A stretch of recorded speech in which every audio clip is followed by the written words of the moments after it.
Hey guys, how are you all? Today we are BCK with another blazing Naruto story. What if Naruto was cast out, but returned as the Lord of all Jutsu? If you enjoy, then please like, share and do comments.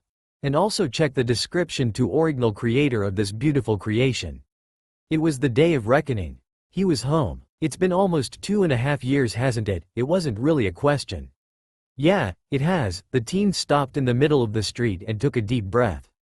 The grin that spread across his face was contagious, and with barely contained joy, the blonde nearly flew up the side of a nearby building. His black shoes were almost silent as they touched the top of the water tower, but he didn't stay that way long, because after another deep breath he shouted to the world with arms wide to embrace it, "I've missed this place." A small chuckle escaped the blonde as he stuffed his hands into his pockets, a serene smile settling across his face. I really did miss this place. His blue eyes swept across the village, his village. His home, was that? Hey, looks like they finally got around to carving Oba-chan's face on the mountain, the teen blinked. You've grown a lot, haven't you, Naruto? He turned towards the voice with a smile, even as the speaker raised a hand in greeting. Yo. Kakashi-sensei. Ha, you haven't changed a bit. The blonde hopped down from his perch, landing lightly beside his old teacher even as his face lit up. Oh yeah. Got something for you. Naruto rummaged in the pack slung over his shoulder till he found the item he was looking for, presenting it to his former sensei. The masked Junin's eye widened. Why you? How? But this is… Naruto placed the book in his sensei's hands, grinning unabashedly at the man. Yep. Icha Tactics, latest in the series. The grin became devious, and it's a rare, signed, uncut version too. When the older man let out a strangled sound of happiness, Naruto knew his job here was done. Right, Naruto checked off the first box on his things to do upon return to Konoha list of the day. Next stop, Ichiraku Ramen. It wasn't that Naruto didn't like the minions' cooking, it was actually quite delicious and probably a lot better for him. But come on, it was old man Tuchi's ramen and Naruto hadn't had it in years, literally. The teenager took off down the street at a relatively slow pace, little more than a civilian jog. Not too far behind him, Jiraiya spoke with Kakashi. As promised, I'll leave him to your care. The older man hesitated as they walked behind Naruto at a more sedate pace. You don't seem like the type to start him wearing armor, or using a sword. The Sannin frowned. I didn't. Tomorrow, I'm going to give a full report to Tsunade at 8. You need to be there. Jiraiya didn't take his eyes off their student. I'm going to be off gathering information by the end of this week at the latest. I'm afraid the Akatsuki are getting impatient. They might make their move soon. Ga. The two older men's attention refocused on their blonde student a ways ahead of them, who'd just run into a certain pink-haired Kunoichi.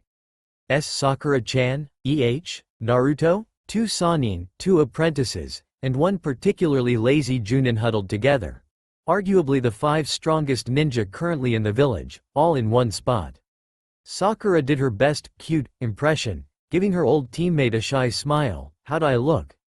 Do I look more like a woman now? Warning bells went off in Naruto's head. Danger, danger. Tact required. Don't say something stupid. Neutral answer. Complimentary but true. Complimentary but true. He gave his friend his smile, a real one, and said with conviction, you look like a true Kunoichi. Her jaw dropped slightly before immediately closing. The young woman huffed and looked away, fighting to keep the scowl on her face even as a light shade of pink tinted her cheeks. You still don't get women, do you? Naruto chuckled embarrassedly as he scratched the back of his neck, accidentally drawing attention to something Sakura hadn't noticed before. Hey, you've gotten taller than me? Naruto blinked, doing a double take of his own before grinning wildly. Yeah, looks like it. While the blonde amused himself by trying to count the number of centimeters he had on her, Sakura couldn't help but smile affectionately at him. Naruto, you've gotten a lot stronger since the last time I saw you. The girl didn't have to be a chakra sensor to feel the warmth of Naruto's chakra at this distance. Tsunade and her had bumped into him entirely on accident, and it was only within a couple feet of him that his surging field of chakra was readily obvious. A loud bang stopped any further conversation before it could start. Naruto-ni-chan. Jiraiya ogled, Sakura recoiled, Kakashi didn't care, Tsunade gave the boy-turned-girl a blank stare, and Naruto smirked. As the nude girl became a clothed boy once again with another loud bang, Naruto almost chuckled, barely restraining himself as Konohamaru spoke. Well, how was that jutsu?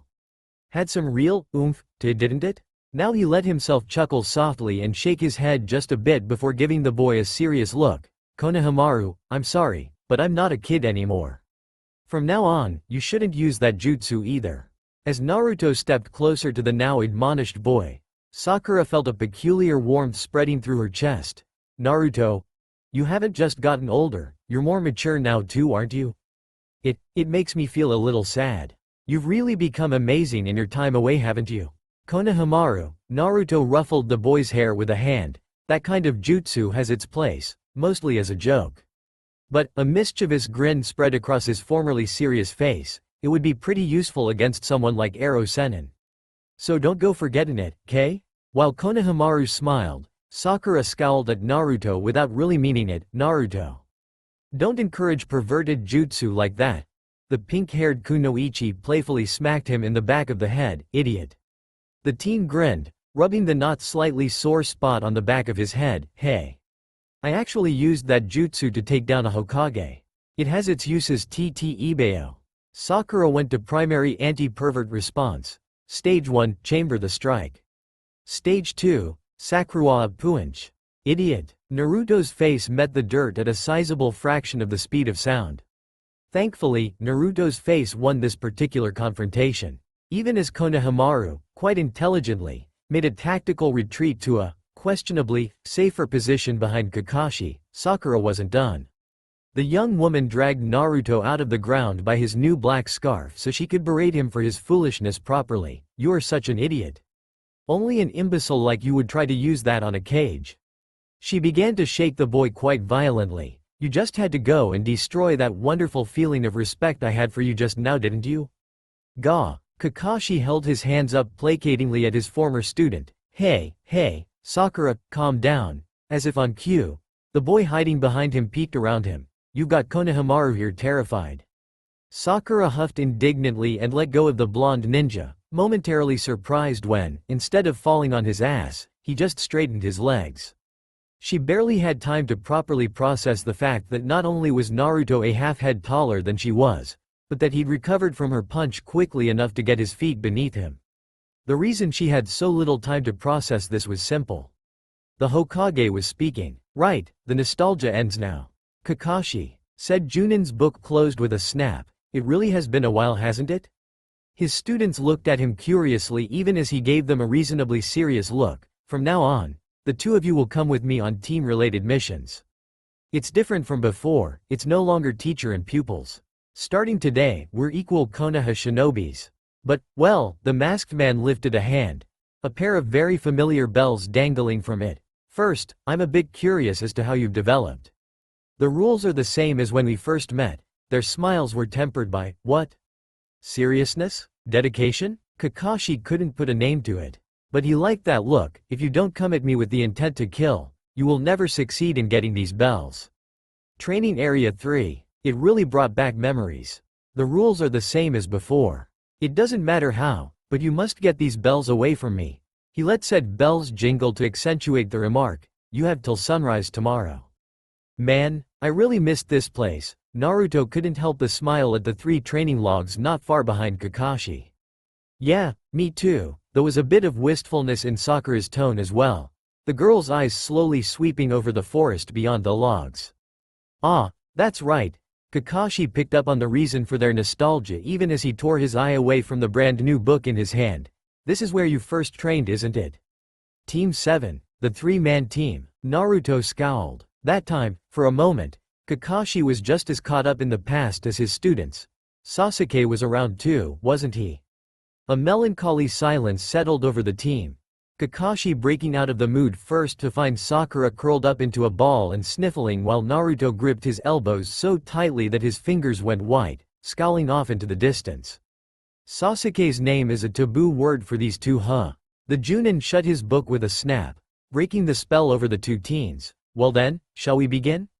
Naruto grinned, his right hand going to grasp the hilt of Maelstrom where it rested over his left shoulder. Hey, you're not going to try reading your book this time? Kakashi-sensei. The blonde's other hand came up into half of a ram seal.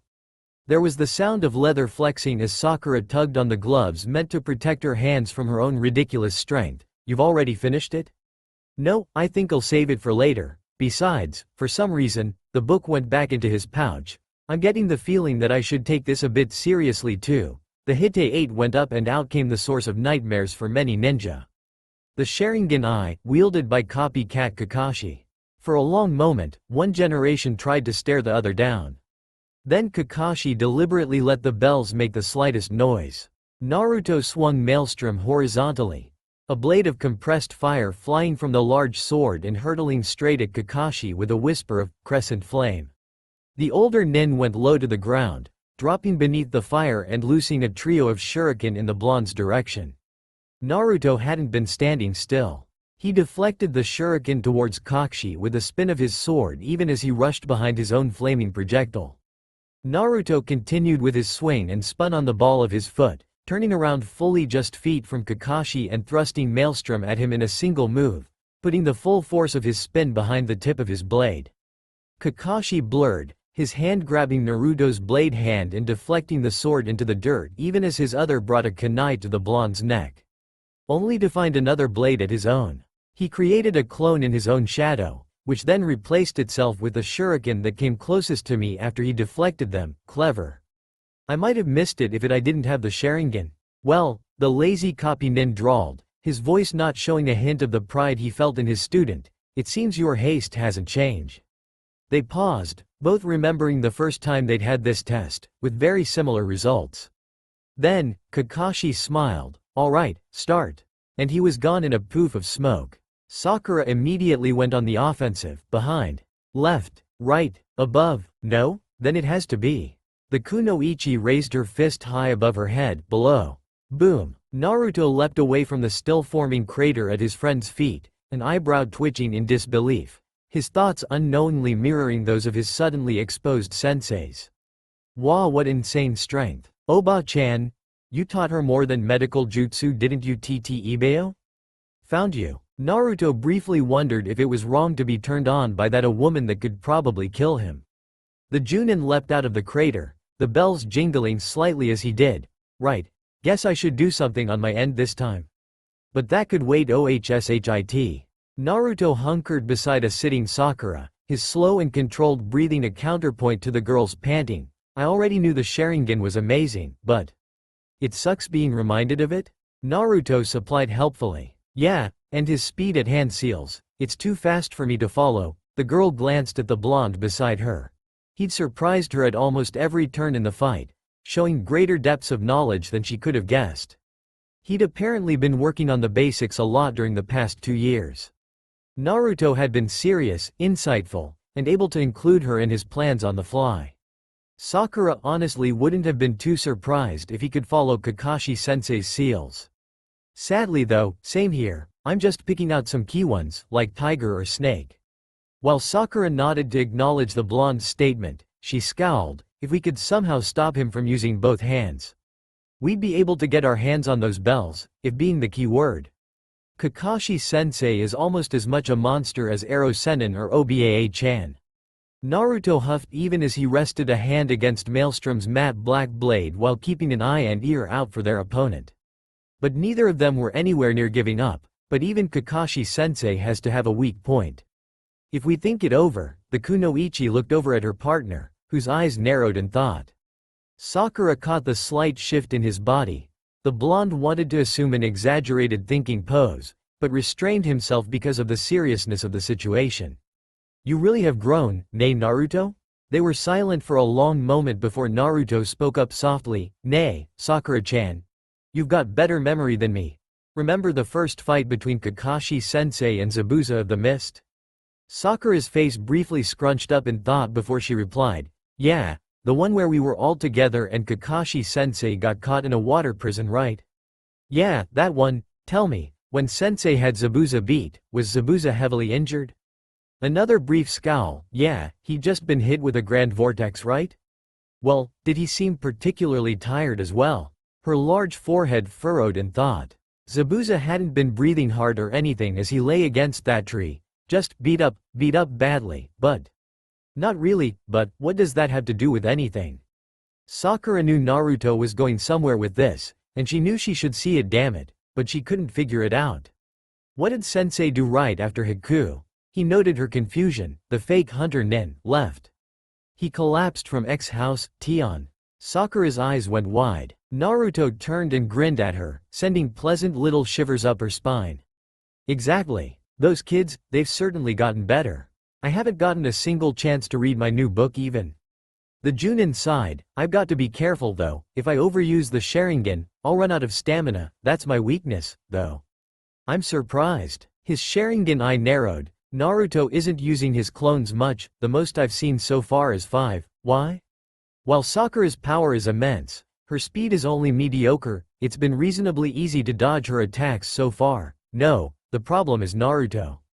Instead of spamming Cage Bunshin like I know he can, he's limited himself to support. Why? The Junin actually scowled at that, a small frown appearing beneath his mask. Whenever I go for Sakura, a clone switches out with her and there's suddenly a sword in my face. He's considerably faster than before, and his fighting style is far more refined, but he never showed any inclination towards Kenjutsu beforehand. That, and he's been leading the attacks, falling into a 1, 2, 3 oh my god that Sakura's fist pattern. It's actually been pretty effective. I've been hard pressed to dodge it every time so far. If they just kept that up, I'd be in trouble. Kakashi's frown became a small smile, but that's predictable, and Naruto's never predictable. A pair of familiar smells hit the Junin's nose. They're here. 2 Narutos burst from the trees not too far in front of Kakashi, Sakura close behind them. But Kakashi saw the clone coming at him from his 730. The heat of the crescent flame the Naruto behind him had fired was stopped cold when a wall of dirt shot up behind the Junin. There was barely a pause between the end of one jutsu and the start of another. His hands flew through the seals, and before Sakura and the pair of Narutos were halfway to him, a massive ball of flames was hurtling their way. The Narutos dropped to a knee, pulling Sakura down between them and presenting the armored plates of their shoulders onto the oncoming fireball, chakra surging out of the flat steel to form a pane of surging chakra to meet the fire. It was actually quite interesting to see the chakra-fueled flames of his jutsu be repelled by raw chakra and some minor shape manipulation. It looked especially interesting with the Sharingan. Wait, didn't a clone of Naruto always switch out with Sakura when he put her in Dang? Kakashi moved. Sakura's fist went through the wall of earth behind Kakashi as if it never existed and continued on through where the Junin's chest had been only fractions of a second before. Kakashi somersaulted away from the pink-haired powerhouse, catching sight of 3 Narutos plowing right through his fireball towards his back, their flaming black swords held in front of them. The kunoichi kept on coming before the debris of his earthen defense even settled back to the ground, and Kakashi had to leap to the right to avoid the vicious punch from his former student. One of the Naruto clones used the kunoichi's back as a springboard to launch himself into the air.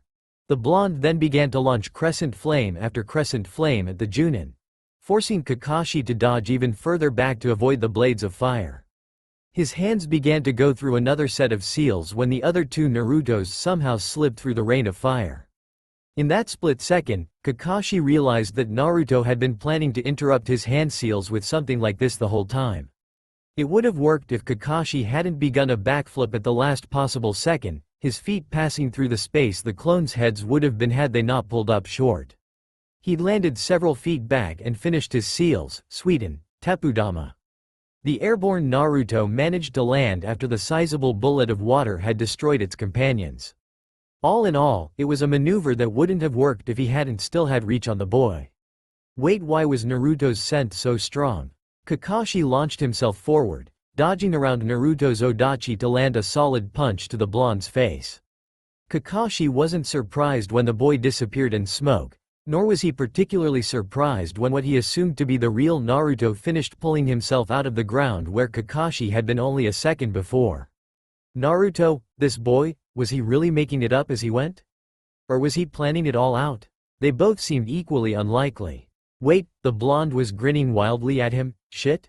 Kakashi glanced behind him, worried that Sakura might have taken his distraction as a chance to get closer, but while the girl was approaching him, it was at a sedate pace and she was still a ways off. The Junin's eyes snapped back to Naruto. In the half-second his eyes had been off the blonde. The boy had stuck his odachi onto his back once again. Both ninja tensed, but neither made a move for several very long seconds. Then Naruto slowly took his hand from the hilt of his sword, starting to bring them in front of his chest. Nay. Kakashi-sensei? Yes, Naruto? You're in the center of a pretty big clearing, huh? The blonde's hands began to settle into a familiar cross seal. Kakashi did not give the boy the chance. Because he understood exactly what the blonde was implying by that statement. Shuriken flew through the air at the teen and Naruto had to leap high into the air to avoid them. Another set almost immediately followed the first, aimed right at the airborne blonde. What the boy did made Kakashi's eyebrows go up. The boy created a clone in midair, and had the clone pull him out of the way. Inventive use of shadow clones, but it's not enough. The original grabbed the clone, turning in the air even as it turned into a massive shuriken. But the moment his feet touched dirt, Kakashi's foot touched his face, hard. Only for the blonde to explode into smoke. It had been a clone all along? Shit. The masked Junin flipped and twisted in the air, pulling out a pair of kunai before he landed after his kick, facing the pink-haired kunoichi across from him. His fears were confirmed when the pinkette gave him a foxy grin, bringing her hands up into a familiar cross seal. Taju Kage Bunshin no Jutsu. For a moment, Kakashi felt as if the world had suddenly gotten blurry. He comforted himself that he wasn't going blind, it was just the absurd number of Sakura lookalikes that were phasing into existence all around him. Damn, I'd be willing to bet the real Sakura is in there somewhere as well. The masked man tilted his head to the side and drawled out, "Oh.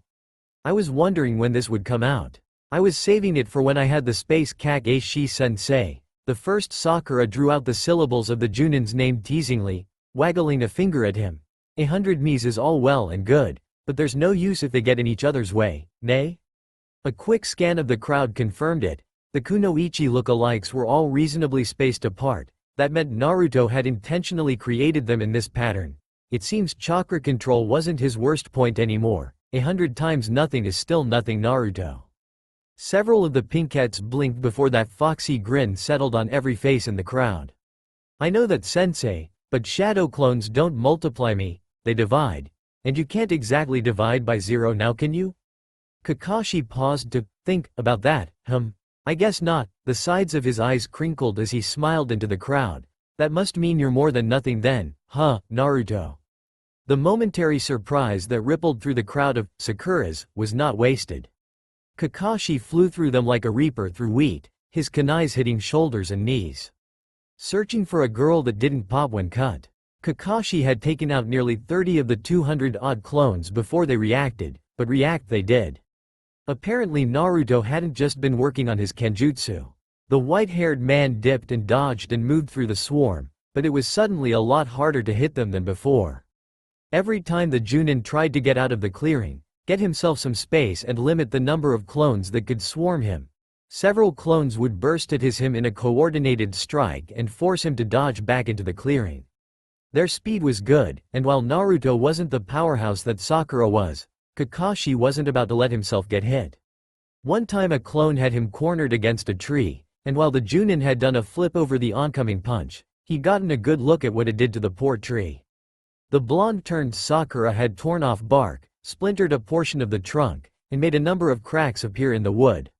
With a single punch. No, Naruto wasn't on the same level as Tsunade or Sakura, but he was a powerhouse.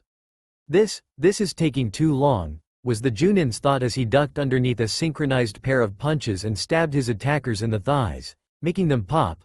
Naruto is out there somewhere making more clones every time I destroy some, and I'm getting tired. He's forced me into his kind of fight, a test of stamina. Steel glinted in Kakashi's eyes. Well, we're not ones to play by the rules, Obito? The Junin launched himself high into the air, rotating to face the ground as his hands flying through the seals. Kaden. Gukaku no Jutsu. He pinched his fingers in front of his lips and blew. The clearing became hell on earth. Kakashi let the flames trickle off as he reached the apex of his jump. It looked like he'd gotten most of the clones, the only survivors being the ones that had ducked behind trees at the edge of the clearing. His feeling of satisfaction was cut off by 2 whispered words. Hey, Kakashi-sensei. His Sharingan widened and he twisted around in the air. There, behind him, was Sakura.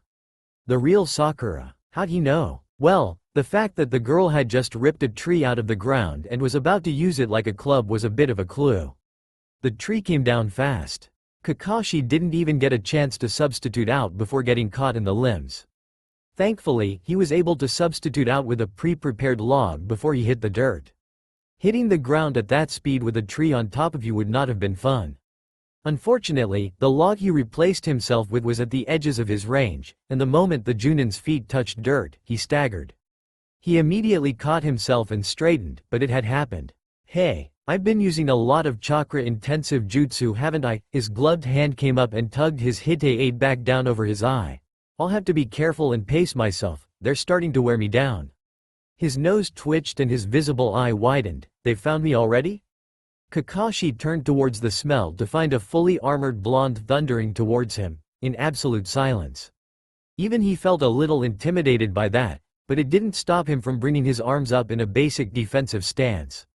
10 feet away from him, Naruto launched himself into the air, hurtling like a missile towards Kakashi. I can handle. One blonde turned into 40 mid-air. Oshi. The Junin's reflexes kicked in, Naruto's were smacked out of the sky like flies. But there were a lot of them, damn it.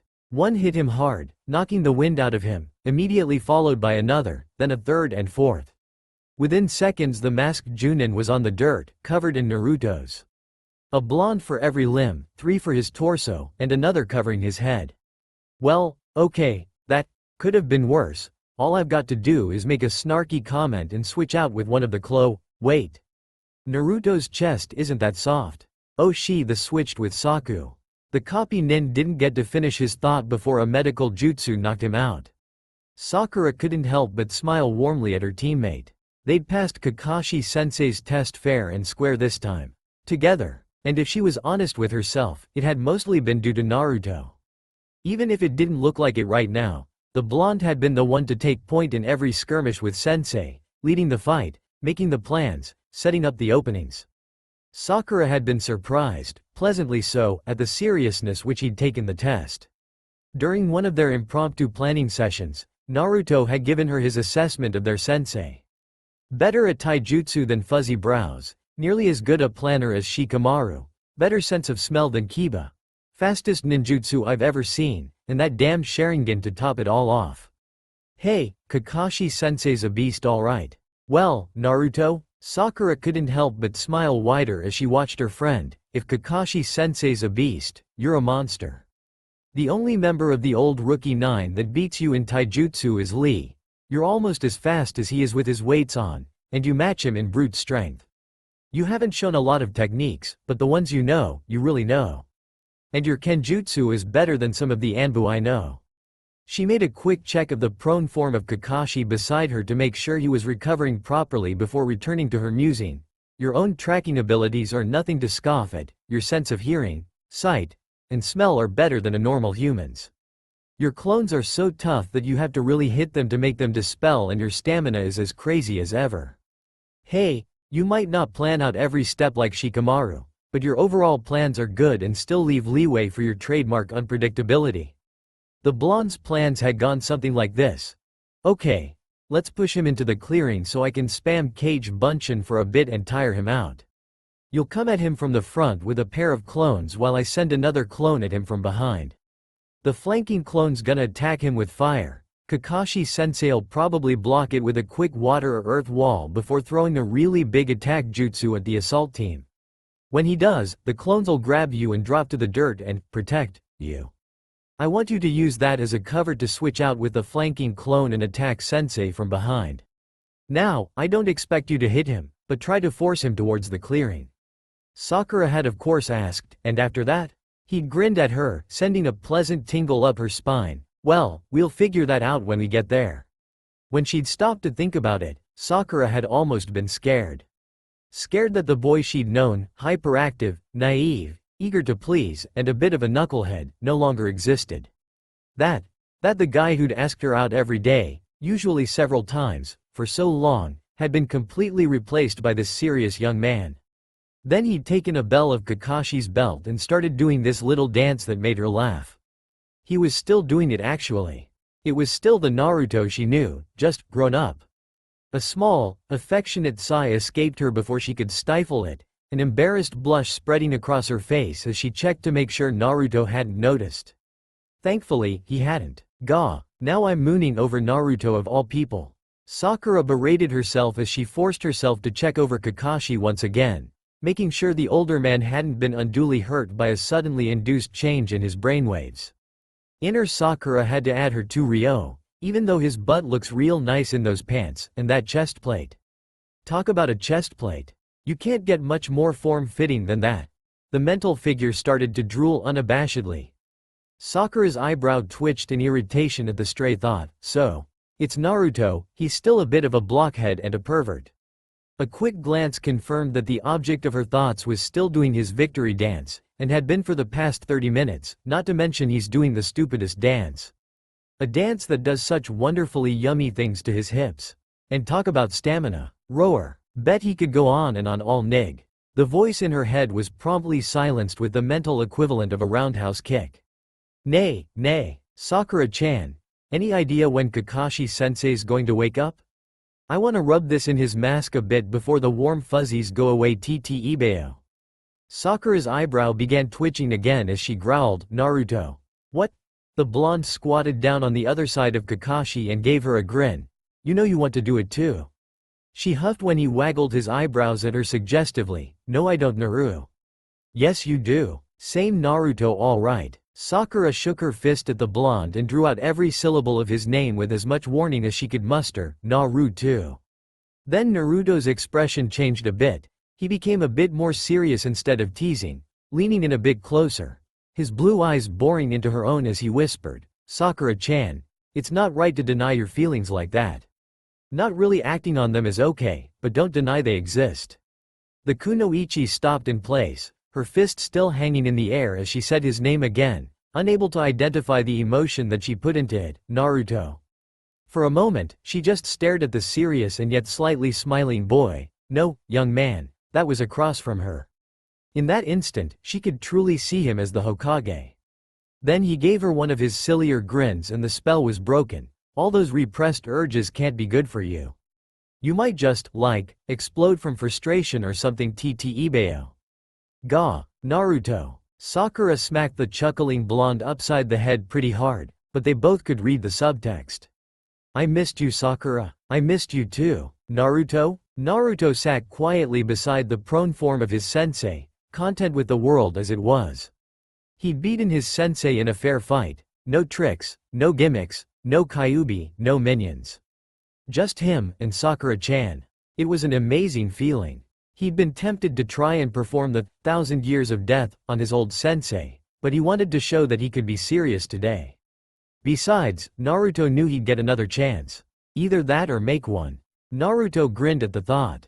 At least until another voice broke into his thoughts, literally, sire? Yeah Narl, what is it? Naruto wasn't angry per se, just unhappy to have his pleasant musings interrupted. Well, I'm curious as to why you did not summon the minions to aid you. Naruto schooled his external expression to keep from worrying Sakura, but he let his irritation shine through his thoughts to Narl. I've told you this before Narl. I will not use the power of the Kyuubi on allies. It's far too likely that I'll get too into the fight and actually hurt them. Having to order people around had gradually changed Naruto more than almost anything else. The only thing that beat that was Narl's insistence that the boy think before he acted. Naruto had never been able to interact with people on a regular basis. In Konoha, he'd been socially isolated to the point that he was actually in the process of developing mental problems, and traveling with Jiraiya. He'd oftentimes left a place before having to really feel the consequences of his actions. And he'd never had the slightest experience with commanding others. The minions might have been slavishly loyal, slightly sadistic, and dumber than a sack of particularly dull hammers. But they had personalities and minds of their own. It took a stern hand to rule them, and that stern hand extended to Narl as well. It might have been amusing to see his minions run around with pumpkins for hats, but people tended to have issues when they ran around with a gutted lamb as a helmet. So, firm hand. I don't understand sire. How does not using the Nine Tails power relate to not summoning your minions? Naruto frowned momentarily before he caught himself. He thought Gnarl was smarter than that. Gnarl, I won't use the Kyuubi's power because it's too dangerous, and minions have very little self-control. If I empowered them enough to be a threat to Kakashi-sensei, they do their best to kill him, and I'm not willing to take that risk just to speed up a fight. Besides, the corner of the blonde's mouth twitched upwards just a hint. It's good training to push myself every once in a while. Naruto paused in his thoughts for a moment before adding, and I'd rather you didn't contact me again during these first few days. I just want to enjoy meeting my friends again and savor being home for a while, no overlording and stuff till then, K? Ah, I understand, sire. The tone to the minion master's words said he did, but he didn't like it. Well, that wouldn't do. Ah yes, Gnarl? There was a pause on the other end. Yes, sire. If you ever suggest that I use lethal force against allies again, I will lock you inside Mortis Pool for a month. Fair warning and all that Ibeo. Sure thing, sire, I'll endeavor to keep that in mind. The mental connection was cut abruptly, making the corners of Naruto's mouth twitch again. There wasn't much that scared minions, they actually revered minions that had died in creative ways in the name of their overlord. But they wanted to die in service of their overlord, or not at all. No minion has ever died of old age. Gnarl himself has actually lost track of the years, so most minions died either working on their lord's projects, like redesigning the netherworld, or in battle. But to have their soul forced into the pool of the dead without dying for their overlord? That absolutely terrified them, more so than the Kyuubi terrified Konoha. It might take entire villages worth of life force to bring the ancient minion master back from the pool after he'd been shoved in there. But Naruto would, kid, and had done it before to make his point. Naruto would not tolerate the minions' sadistic tendencies where allies were involved. But enough of these darker thoughts. Naruto wasn't Sasuke or anything Ibeo. So, what was it that had made him so content before that conversation again? Ah, beating the snot out of sensei, hee, good times, good times. Gnarl was happy that Naruto's darker side was truly starting to show, he really was. He'd encouraged and developed it in the boy himself. But that didn't mean the boy couldn't scare him sometimes. The ancient minion gulped to himself as he shuffled down the stairs that ran along the outside of the spire. He would not willingly let himself go back to that pool like that ever again. He shook himself once to get rid of the heebie-jeebies he'd gotten remembering that place. Now, there was no way he was going to just let his overlord go unsupervised, threat or no. He just wouldn't contact the boy.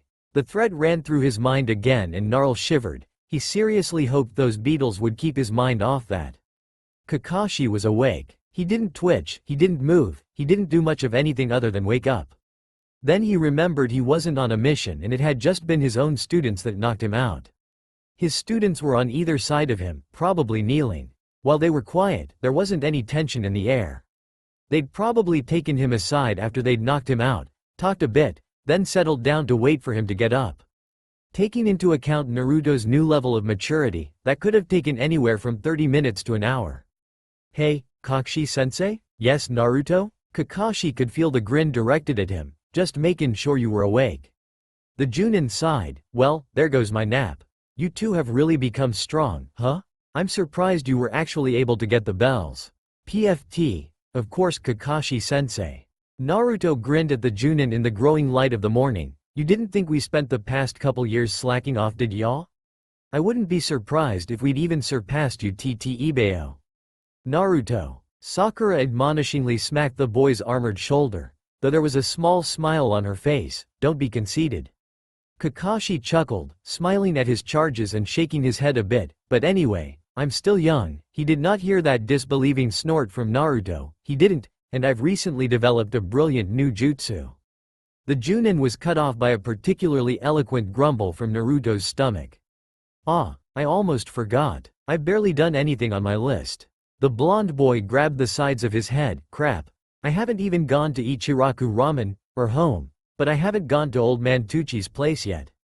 Damn, Sakura actually considered that a moment. Yeah, I'm a bit hungry myself from the exercise yesterday.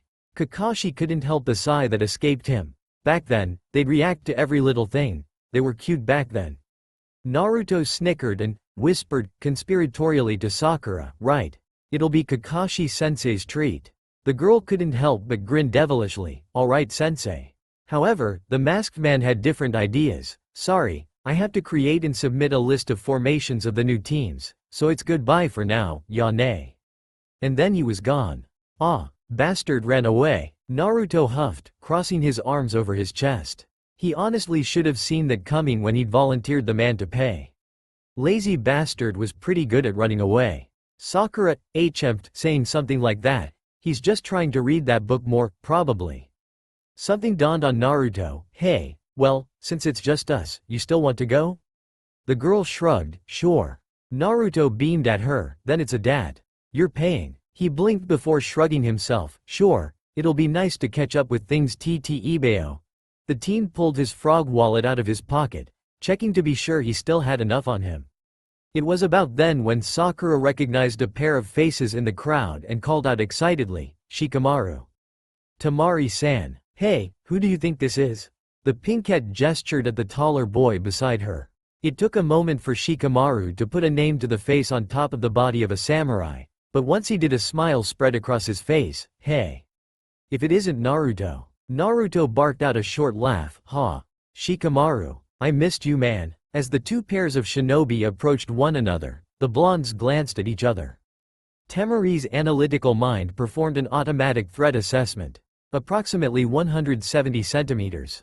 Built for power. High-quality samurai armor. Weak points in armor. Head, inner bicep, thighs, groin, feet. Odachi, approximately 150 centimeters blade, 35 centimeters handle. Walks like a close combat specialist, probably knows how to use his fists and the sword. Ali. Relaxing marginally, Tamari actually looked at the other blonde in mild surprise. Kid had been a midget before, now he had 5 or so centimeters on her. When she'd last saw him, he'd just been a punk playing ninja, beating Gaara aside, he'd been a joke, now? Now he looked like a serious shinobi. The two groups stopped a couple feet from each other, and at this distance Tamari could feel the chakra being dumped into the armor in insane amounts. The young mont's eyes flicked up and down Tamari once, cool and analytical. The hairs on the back of her neck stood on end as she was examined, then the feeling passed as his eyes flicked over her again, this time warm and appraising. The once over a young man gave an attractive woman and the Sunaku no Ichi could feel her cheeks warm just a bit. This entire exchange lasted about 2 seconds. Did you just get back? Nah, Naruto laced his fingers behind his head and smiled at Shikamaru. I only got back yesterday though. Hey, so, still an idiot or have you managed to change? Shikamaru smirked at the blonde, expecting an explosive answer. He didn't get one, instead, Naruto smiled warmly at him. I like to think I've grown up at least a little, nay? He shrugged some, his eyes closing as he smiled even wider, but I've tried to keep a bit of my idiocy. People always underestimate idiots, you know? One of Shikamaru's eyebrows went up and he glanced over at Sakura for confirmation. The girl just smiled a bit. He actually hasn't been all that bad since he's arrived, she shrugged. No idea how long that's going to last though. Hey, Sakura-chan. Naruto pouted at the girl, earning smiles from the others before he shook his head and turned to Shikamaru. What about Yushika? You stopped being lazy yet? No. Naruto chuckled and turned to Tamari. You aren't bothered that he's like this? She raised a brow at him. Why would I be? There was just a hint of accusation in her voice. Ah, so she's attracted to him but they're not together, still. Backpedal, well unless my eyes deceive me. You're the one hanging out with him. And you don't really strike me as the type to just accept his dedication to laziness. The older girl acknowledged his point with a small nod. Sadly, I've got to deal with this lazy ass. She threw a small glare at the uncaring Chunin beside her. There's a Chunin exam soon, I'm just going back and forth between Suna and Konoha for meetings. Shikamaru picked up where she left off, and, it's troublesome, but I've become an examiner. So, the teen sighed and let his head loll to the side. I was told to go see off the messengers from Sand or something. Naruto blinked before a pensive smile settled on his face. Hey, a Chunin exam huh? Man, that brings back memories. The blonde hadn't missed the fact that Shikamaru had easily finished Temari's statement, nor that the Sunaku no Ichi had almost expected him to. They were closer than they would admit. Shikamaru smiled at Naruto. Yeah, it does. By the way, what are your plans? The confused look on Naruto's face almost spoke for itself. What do you mean Ibao? The lazy nin rolled his eyes. What you say, sheesh. It's a Chunin exam. Yeah? Now Shikamaru scowled. Naruto, the only one from our class who hasn't become a Chunin, is you. Naruto slowly blinked. You're shitting me. Nope. The blonde turned to Sakura. Even you, Sakura-chan? His face became even more pitiful when the girl gave him a victory V. Aw man. I didn't even know I could enter this one. Gah. He ran his hands through his hair in agitation. Man, and here I was planning on riding along with whoever was still a genin. Damn, this sucks Ibao. Shikamaru couldn't resist adding onto the blonde's irritation. Plus, Neji from the class above us, Konkuro of the Sand, and Tamari here are already Junin. Wad tilde? Man, you guys suck. Naruto crossed his arms over his chest with a huff, an exaggerated pout on his face. Tamari couldn't resist either, not to mention Gaara's the case cage. Naruto just tilted his head and gave her the, what do you think I am? Stupid? Yeah, so? I already knew that. I've been training abroad, not living under a rock or in some secluded mountain Ibao. Sanagakure's been warned and are preparing. Their Anbu have been deployed to key points on the outskirts of the village. Even so, I wonder whether they'll be able to forcibly stop someone like me from entering their country. Tsunade and Kakashi exchanged a glance before turning back to Jiraiya, Tsunade taking the lead. Do you really think they'll start with something flashy like attacking the case cage? Jiraiya scowled. Based on the members we've been able to identify, it's quite possible, about half of them aren't exactly subtle. Kakashi's eye narrowed slightly in confusion. The Toad Sage nodded. I've been helping Naruto learn how to build his own spy network and teaching him how to infiltrate. Kid's actually pretty good at it. Naruto's actually better at maintaining an alternate identity than I am with his transformation and all. Tsunade nodded carefully. Did either of you find out their objective then? Jiraiya scowled. Nothing new unfortunately. All we know is that they're after the Jinchuriki. He shook his head slightly, staring off into space. Naruto was able to find and tag all of the other Jinchuriki, so we'll know when and if they go after them. The Hokage scowled, but nodded. You have a list of their members? Jiraiya nodded. Some, but not all. He pulled his notebook and pencil out of his vest and began to write. As far as we could tell, they operate in pairs. There's Deidara, former Iwa Nin, uses exploding clay, partner. Unknown. Jiraiya ripped off the page and tossed the ad hoc bingo book entry and rough sketch onto the table. Then there's Kakazu, former Taki Nin, seemingly immortal, takes something from his opponent's bodies, obsessed with money. His partner is Hidan, he's from Yugakure, another immortal. This one worships some bloody god called Jashin. 2 pages were tossed onto the desk. Jiraiya scowled and put his notebook away. The only other ones we know about are Hoshigaki Kisame and of course, Uchiha Itachi. The Sannin frowned. Unfortunately we haven't found anything new about those two. Tsunade gave the pages little more than a glance before pushing them over to Kakashi. What did Naruto contribute to this? Names. Jiraiya leaned back in his chair. The brat can play a woman surprisingly well. He had the brilliant idea to try and get the names and descriptions of all the village's missing nins and their ranks. Whenever he was questioned about his curiosity, he played the guilty ditz and usually said something like, Jiraiya did a horrible impression of a woman's voice. Oh, my boyfriend is kinda a bounty hunter. He sorta wants to know who to look out for and stuff, and I just wanna help him. The Toad Sage became serious again. I don't know how the kid pulled it off, but he did. He actually got lists of missing nin to look for as well as their rank and some basic info on them. He shook his head. Naruto worked the police and Anbu of every village we visited, hidden or not. I worked the seedier parts of town. Tsunade nodded again, glaring a hole in her desk for a long moment before turning her gaze back to her old teammate. You said there was something you needed to tell me in person. Jiraiya nodded, his face hardening even further. Naruto, the older man sighed, pinching the bridge of his nose. I'll just start from the beginning. About 2 months into our trip, he made a new summoning contract. I don't really know how to feel about that.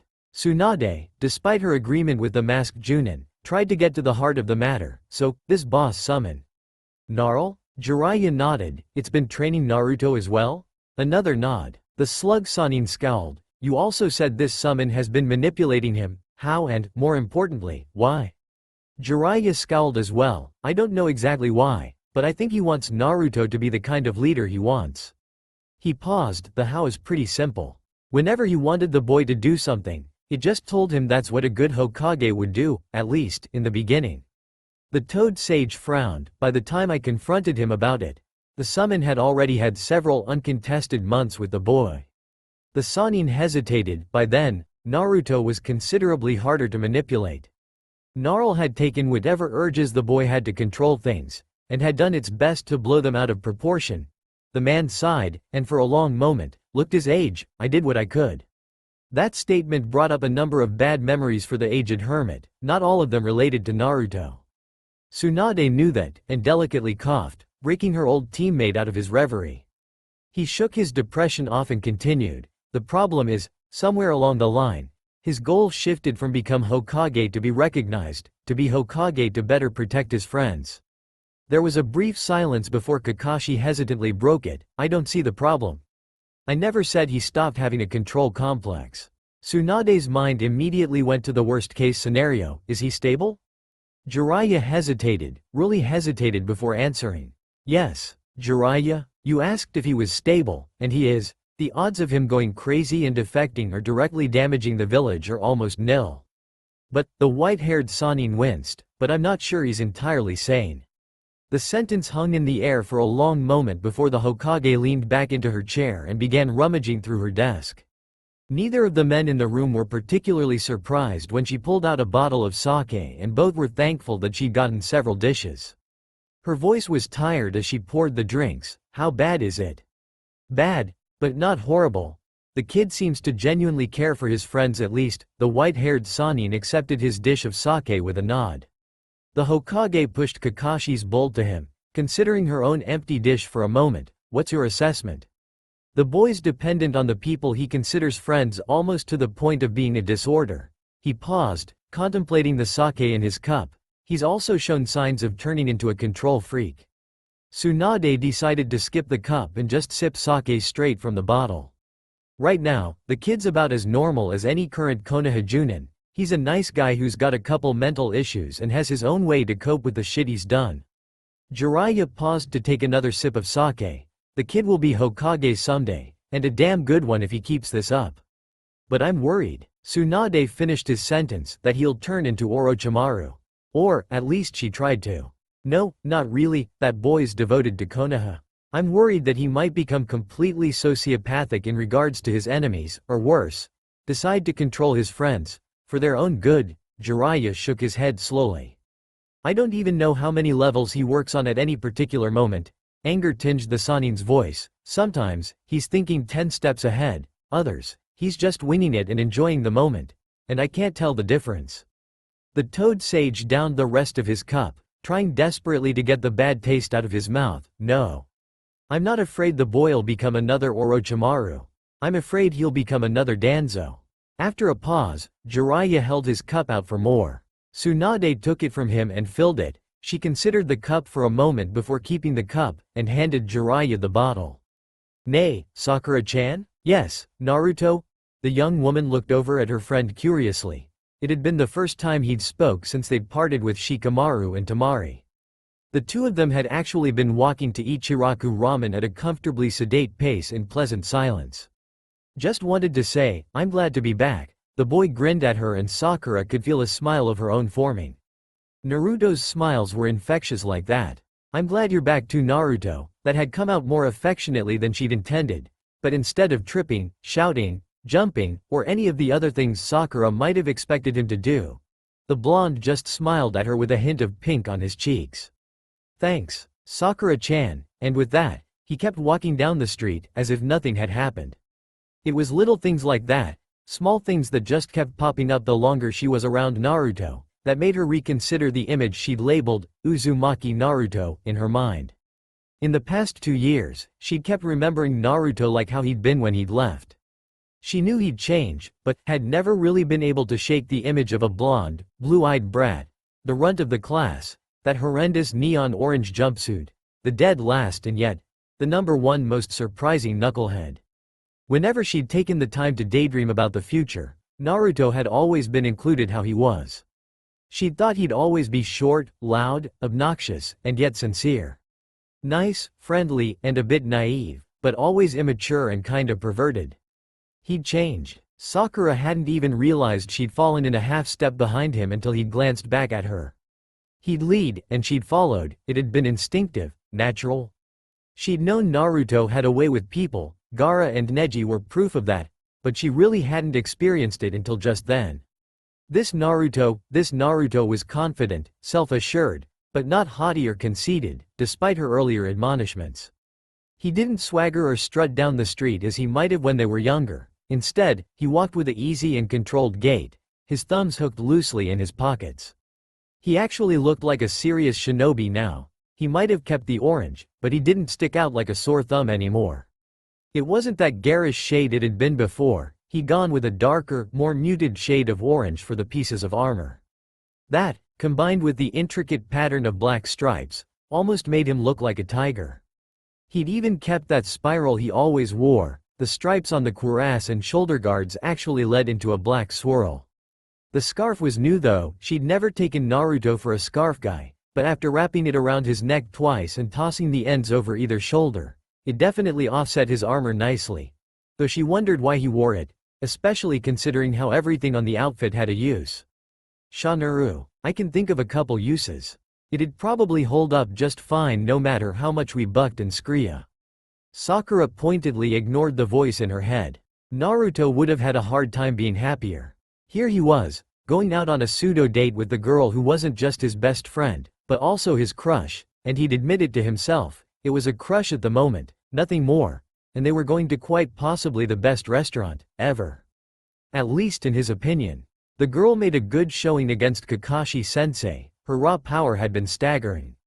Her speed was lacking though, maybe if he got her to wear some weights. The blonde was about to make the suggestion when a flash of indigo and white caught his eyes. Nay, indigo and white, Naruto blinked. Why would I notice? Oh yeah. Hinata-chan. A happy grin spread across his face as he changed course. Sakura'd understand. Even if she'd roll her eyes or something, she'd understand. In another time and place, Naruto had gone through his training work to the bone. His body pushed to its absolute limits, pushed so hard that his clothes had literally frayed to the point of almost falling off, but he hadn't worked his mind. He hadn't given a retelling of his life several times over. He hadn't had to describe every member of his class in as much detail as he could rack his mind for. He hadn't been forced to remember why he'd been so determined to fight Neji, and who had encouraged him when his confidence had faltered. He hadn't remembered the kindness Hinata had shown him. That Naruto hadn't learned that she'd almost been turned into a slave. Almost had her eyes plucked out. Almost been turned into a brood mare. Thankfully for one particular Hyuga, this was not that world. Hinata was, put simply, having a small panic attack. In Naruto-kun's back? Okay, a big panic attack. She'd been on her way to the Yamanaka flower shop after training to see if they'd gotten the blue rose she'd ordered for her pressed flower collection. It had been a nice, simple day, until a shock of blonde hair had caught her eye from across the street. Now, Hinata wasn't obsessed with a certain blonde genin. Infatuated certainly, but she'd grown out of her admittedly borderline stalker tendencies, that she wouldn't admit were more than borderline, by the time she'd graduated from the academy. However, blonde wasn't a common hair color in Konoha, let alone in that shade, and even fewer at that length. The Yamanaka clan usually wore theirs considerably longer. So when a single splotch of bright yellow hair flashed through the sparse numbers of people, she'd looked over on the off chance that it might be Naruto-kun. If it was, she might be able to walk over and start up a conversation, maybe give a hint to her feelings for him, or even ask him out. She didn't really believe any of that, but it was a nice thought. And if it wasn't, which was far more likely, she'd just keep walking and forget about the whole deal. She just hadn't expected it to actually be him. There, within 17.3 feet, was Uzumaki Naruto. There wasn't a thing in the world that would make Hinata forget those whisker marks and grin. She wasn't ready. She hadn't even put on any makeup today. Her jacket still had grass stains and smudges of dirt. And she didn't know what she was going to say or what she was going to do or anything. And he was getting closer.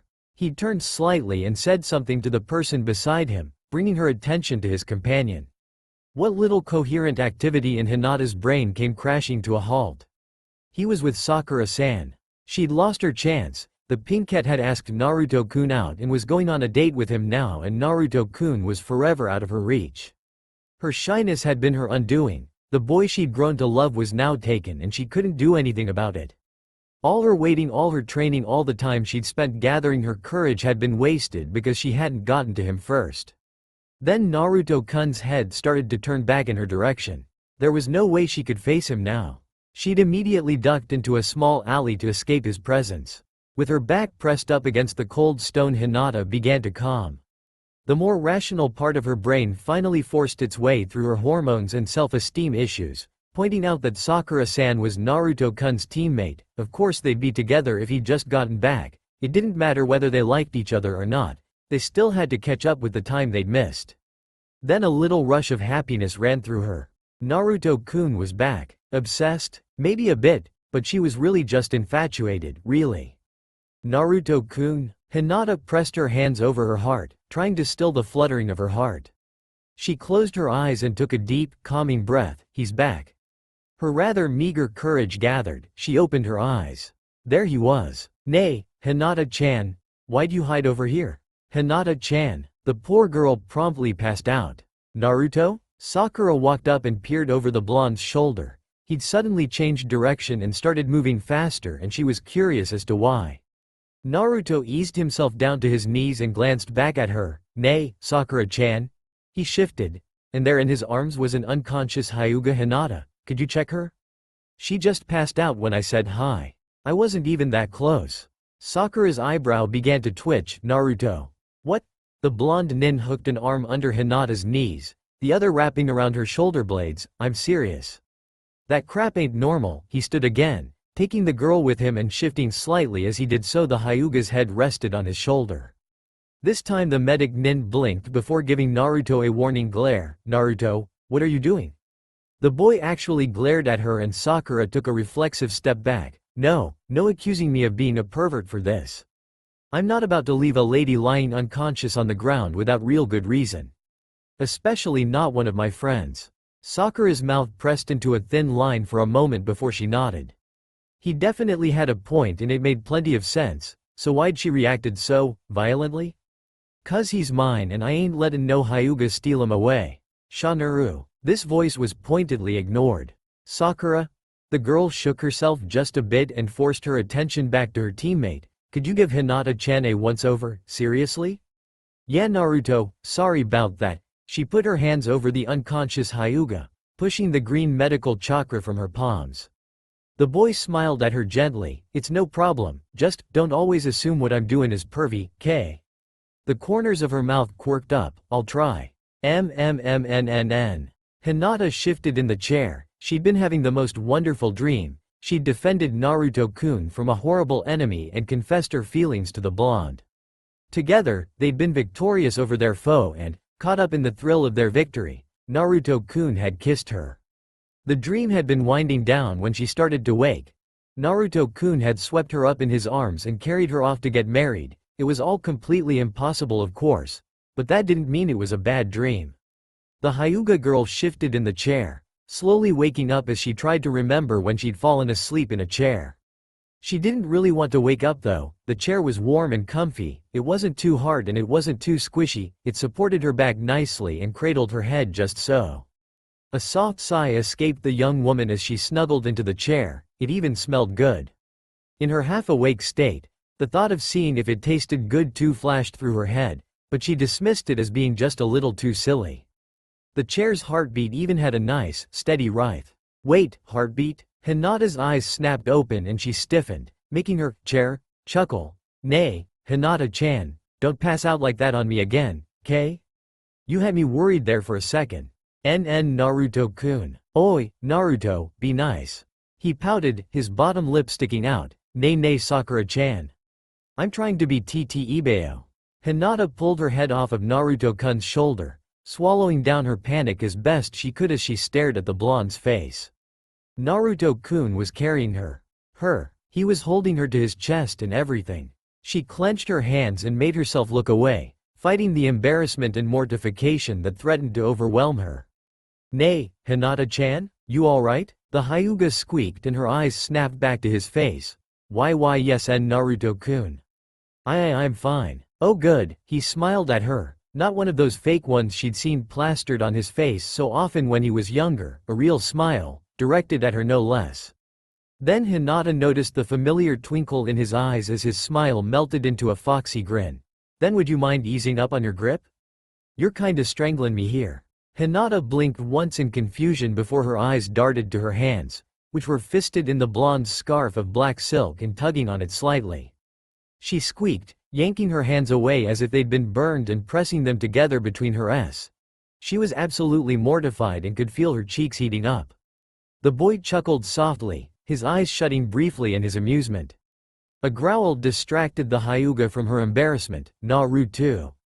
Sakura-san was shaking a fist in Naruto-kun's direction. The boy laughed just a bit at that before sticking his tongue out at his teammate. Alright, sheesh. He turned his cerulean eyes back to her. Sorry bout teasing you like that, Hinata-chan. Anyway, I can make it up to you? Hold me close and never let go? It's alright and Naruto-kun. I understand? He pouted at her and a brief, irrationally bold urge to kiss his pouting lips surged through her before she squashed it down. But I probably carried you off away from where you were going. If you want to help with that, you'll have to put her down, genius. The Pinkette's comment made both teens pout slightly, but Naruto still bent over and set the girl in his arms down. Nay, sorry bout that, Hinata-chan. Where were you going anyways? The blonde tilted his head to the side as he took a step back to give her some space. Though thankful that her crush had given her some breathing room, Hinata's still began to press together, though now at her waist instead of under her chin. It's okay, Naruto-kun. I was just going by Yamanaka-san's shop to check on something. It wasn't that important. She glanced away, unable to meet Naruto-kun's eyes. Unfortunately for her, while Naruto had gotten considerably better at consciously reading people's body language, he misread the subtext as such. It actually was kinda important, but I'm honestly too nice to try and impose. Really? It's nice that you're trying to make it up to me, but I really don't need it, honest. Actually, Naruto was almost right on the money except for gauging the importance of what Hinata had been doing. Gah, that's in the complete opposite direction. Now I've got to make it up to you somehow. Hinata flushed, and no. It's okay, Naruto-kun. Why, you don't have to do anything. Naruto, however, was determined. He'd realized that even though Hinata had been nicer to him than anyone except for Iruka-sensei, Hokage Oji-san, and possibly Naruto, Naruto hadn't done much of anything for her. He hadn't even properly thanked her for most of the things she'd done. And now here was a perfect excuse to be nice to the girl. No way he was going to just let this go. The boy pouted as cutely as he could, putting on his best puppy dog eyes, clasped his hands in front of his chest, and said with complete sincerity, but I want to. Hinata didn't stand a chance. Alright? Naruto-kun? Naruto's hands shot up into the air, making Hinata giggle. Yes. Sakura chose this moment to interject. Yeah, so how are you going to do that, genius? The genin's happy face fell. Crap, hadn't thought of that. His arms came down and he began to ponder. His eyes scrunched up, his left hand went to rubbing his chin and right cupped his left elbow. He stayed like that for a long moment before his strikingly blue eyes snapped open. Nay, Hinata-chan, have you had lunch yet? No, Naruto-kun, not yet. A brief surge of hope ran through the girl before getting squashed by the more rational part of her mind. Naruto wasn't about to ask her out on a date if he was spending time with Sakura. Man, was she off. The blonde smiled, pulling out of his pondering pose. How about I buy lunch then? Really? Naruto chuckled. Sure. Sakura-chan and I were going to be catching up over lunch anyways, and I'd love it if you came along too. The genin hooked his thumbs in his pockets and smiled warmly at Hinata. Paying for your lunch would be the least I could do since I'd be taking you away from your plans for the day. Hinata's mouth worked soundlessly for a moment before her attention snapped over to Sakura, the question in her eyes. The pinkette shrugged. Sure, why not? It'd be nice to catch up with you anyways, and it's not like we were on a date or anything. Neither girl knew whether Sakura was simply stating a fact, or making a subtle jab at Hinata for intruding upon said, not date. Still, Hinata decided to accept the words at face value this time, and turned back towards the blonde. Nodding happily, I'd love to, and Naruto-kun. He beamed at the girls. Great. To Ichiraku Ramen we go. and with a short laugh, strode confidently down the street, the girls falling into step behind him automatically. Then, Naruto hesitated, a pensive look crossing his face. What is it, Naruto? Did I just do what I think I did? The girls exchanged a glance before turning back to the blonde. What do you mean, Naruto-kun? Naruto stopped in the middle of the street, scowling into space. Did I seriously just get a date with two beautiful women at the same time? He glanced back at each reddening girl in turn. Holy shit. I did. His arms shot up into the air. Awesome. There was a very long pause as a similar thought went through both girls' heads.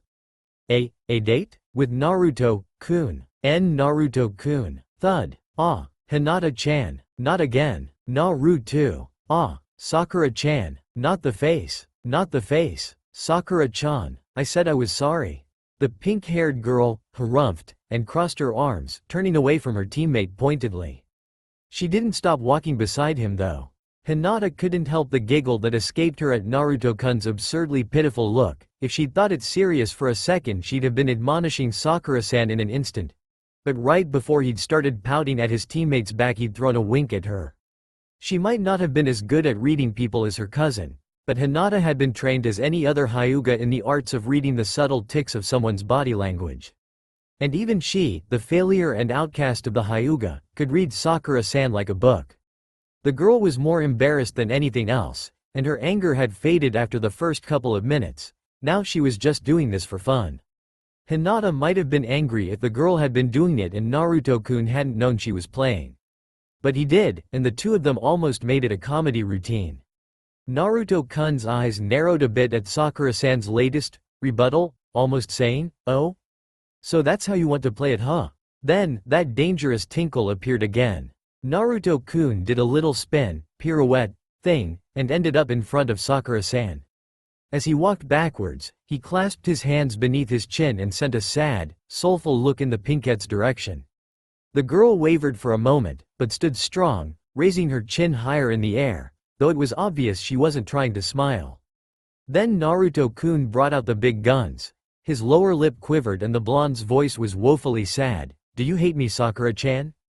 Hinata was sorely tempted to smack Sakura-san to get her to forgive him, and the look wasn't even directed at her. Hinata had to cover her smile with a hand. That was fighting dirty. The look on Sakura-san's face was priceless. She was trapped and she knew it. Admitting she didn't hate the blonde would mean she'd lost the little game they'd been playing, but there was no way she could tell Naruto-kun she hated him, especially to that face. Sakura was saved from having to answer the question by a collision. Namely, of Naruto into a poor bystander who was window shopping at the time. None of their little group had noticed the person standing in front of the store. Naruto had been too focused on pouting at Sakura. Sakura had been focused on trying to think of a way out of her predicament, and Hinata had been too focused on both of them, mostly Naruto. Naruto and the young man he'd ran into turned to apologize at the same time, pausing when the other looked familiar. Hinata and Sakura had recognized the boy Naruto had run into instantly, though it took both of them a long moment to recognize each other.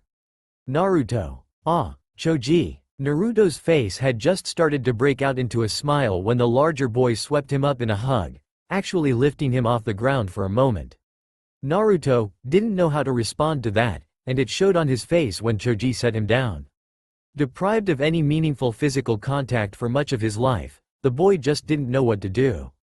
Choji, far more insightful than some people would assume, noticed the blonde's discomfort and made an educated guess how to ease it.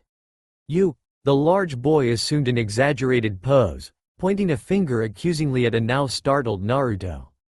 Blinking, Naruto pointed to himself. "Yes, you disgrace the beauty of armor." Choji assumed an exaggerated kabuki stance, a feat in of itself, one hand held back high above his head, the other still pointing at the blonde in front of him. "Armor is only meant to be worn by the pleasantly plump. You with your wiry muscles are not worthy of such beauty as armor." Naruto blinked again before a grin spread across his face. He quickly tried to cover it with an angry scowl, but it didn't work. You insult me. You dare to say that I am not worthy of armor. You, sir, disgrace the beauty of armor." Choji blinked once before a hand slapped to his chest, aghast. "Me? Who are you to accuse me of disgracing the beauty of armor?" The corner of the blonde's mouth couldn't stop twitching as he fought his grateful smile. Who am I? Who am I? The blonde began a little dance that some would recognize as Jiraiya's own introduction skit. I am the Orange Maelstrom. The man of many armies. The unpredictable ninja. I am Uzumaki Naruto, future Hokage, and I question your choice. Not of armor, but of color. The large ninja gasped in mock horror. You question the color? Of my armor? You fiend. Biwu ahahaha. By this point there weren't too many people in the audience that could keep a straight face as Naruto planted his fists on his hips and laughed into the sky. Yes. I question your choice of color. Silver upon red are not the colors a shinobi should wear. At this one, Choji's eyebrow actually twitched. No. That is where I draw the line. I shall not stand for my beautiful armor to be disgraced in such a fashion by you. I challenge you, Uzumaki Naruto. For a brief instant, everyone felt as if the larger ninja was serious. Then he continued, to an eating contest. The groans could be heard several streets over. Naruto pretended to be serious, as my right is the challenged. I declare our weapons of choice to be the delicious ramen at Ichiraku Ramen. Choji nodded, seriousness radiating from his every pore. Then I shall decide the time. Tonight, at sunset. Do not be late, Naruto. I'll be there, Choji. Believe it. Naruto, you are such an idiot. The blonde waved a hand dismissively. Nah, Sakura-chan. You're just jealous of my amazing people skills. Sakura-san rolled her eyes and shook her head. Oh, certainly, Naruto. I'm totally jealous of your ability to shout out at the top of your lungs. What about you, Hinata? Are you jealous of Naruto's ability to say stupid things real loud? Hinata suppressed her giggles long enough to send a sly glance at Sakura-san. I don't think so, Sakura-san. Choji-kun did challenge Naruto-kun to a duel. Naruto-kun grabbed his chest, a gasp escaping him. No. Not you too, Hinata-chan. You wound me so. He grasped at the air for a moment. No, it's all fading away. It's going dark, and promptly fell over, his tongue lolling out of his mouth. While Hinata had to cover her mouth with both hands to keep her giggles contained, a very unladylike snort escaped Sakura-san even as she smiled. Naruto. The blonde's head immediately snapped up, a wide grin on his face. Hey, it's got you laughing, doesn't it? Shaking her head, the pinkette walked over to Naruto-kun, hooking her fingers into the front of his cuirass and pulling him up off the ground. Yeah, but I'm ashamed of myself for it. Naruto-kun stuck his tongue out at her as she set him on his feet. Hinata knew that Choji-kun had acted silly to try and alleviate Naruto-kun's discomfort. But as Naruto-kun dusted himself off, she tried to figure out why the larger ninja had chose Naruto-kun's armor.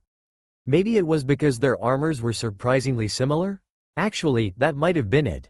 While the colors were very different, the actual styles were reasonably similar.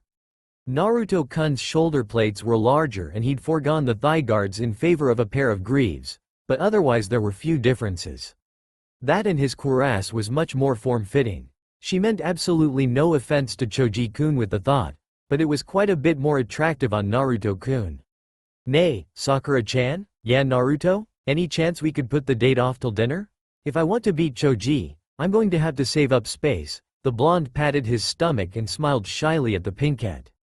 Sakura-san shook her head but smiled at him. Sorry, Naruto, as much as I would love to see you stuff your face as fast as you can. I've got a shift at the hospital tonight, so maybe later when we don't have a mission. Naruto-kun blinked before smiling at her. It's alright, Sakura-chan, I understand. Both Sakura-san and Hinata blinked at that. Naruto-kun hadn't just accepted that Sakura-san couldn't join him, he'd accepted it. There hadn't been any sadness or rejection in his tone, but pride? Happiness for Sakura-san? Hinata couldn't tell. She'd never heard that tone from Naruto-kun before. Apparently neither had Sakura-san. Naruto, the pinkette suddenly gave him an affectionate smile. You really have grown, haven't you? I'd like to think so, Sakura-chan. I really would. As Naruto and her waved goodbye to Sakura-san, Hinata just knew the blonde was about to apologize to her. Hey, sorry about that, Hinata-chan, and she hadn't been wrong. Now he was going to explain nicely that he didn't really want to go out to eat without Sakura-san. Sakura-san's kinda right. Even if I pay for it, making you watch me stuff my face wouldn't be a good apology. He's trying to let me down gently. You really are a kind person, aren't you, Naruto-kun? She smiled gently at him. It's alright Naruto-kun. It's no problem, even as her heart was breaking. Nah, it's not right to keep a lady waiting, so I'll just have to take you somewhere nicer later, K? Hinata had actually opened her mouth to reply to what she'd known Naruto-kun was going to say before his words registered, and her thought processes came to a crashing halt. Did Naruto-kun just ask me on a date? Naruto-kun, there was no way, he couldn't have just asked her of all people out on a date. She was the Hyuga failure. Her little sister had taken her spot as clan heir. Her little sister that she'd never beaten. Naruto-kun had to be doing this out of some sense of regret, or duty. Yes, that was it. He was doing this because he'd felt he'd wronged her. She might not have much in the way of pride, but she wouldn't take Naruto-kun's pity. No, it's okay Naruto-kun. Why you don't have to do anything like that. She tried to make her voice strong, she tried, but it came out horribly weak and high-pitched. That and her face was probably turning 10 different shades of red by now. She was just mortified with herself. He blinked and Hinata watched his face, reading the emotions that ran across it in the brief moment before he answered. One eyebrow went up and his eyes narrowed in confusion, his blue eyes studying her and her expression. Then both his eyebrows went up and his eyes returned to their normal size as he seemed to understand. Then his smile widened and a familiar twinkle appeared in his eyes.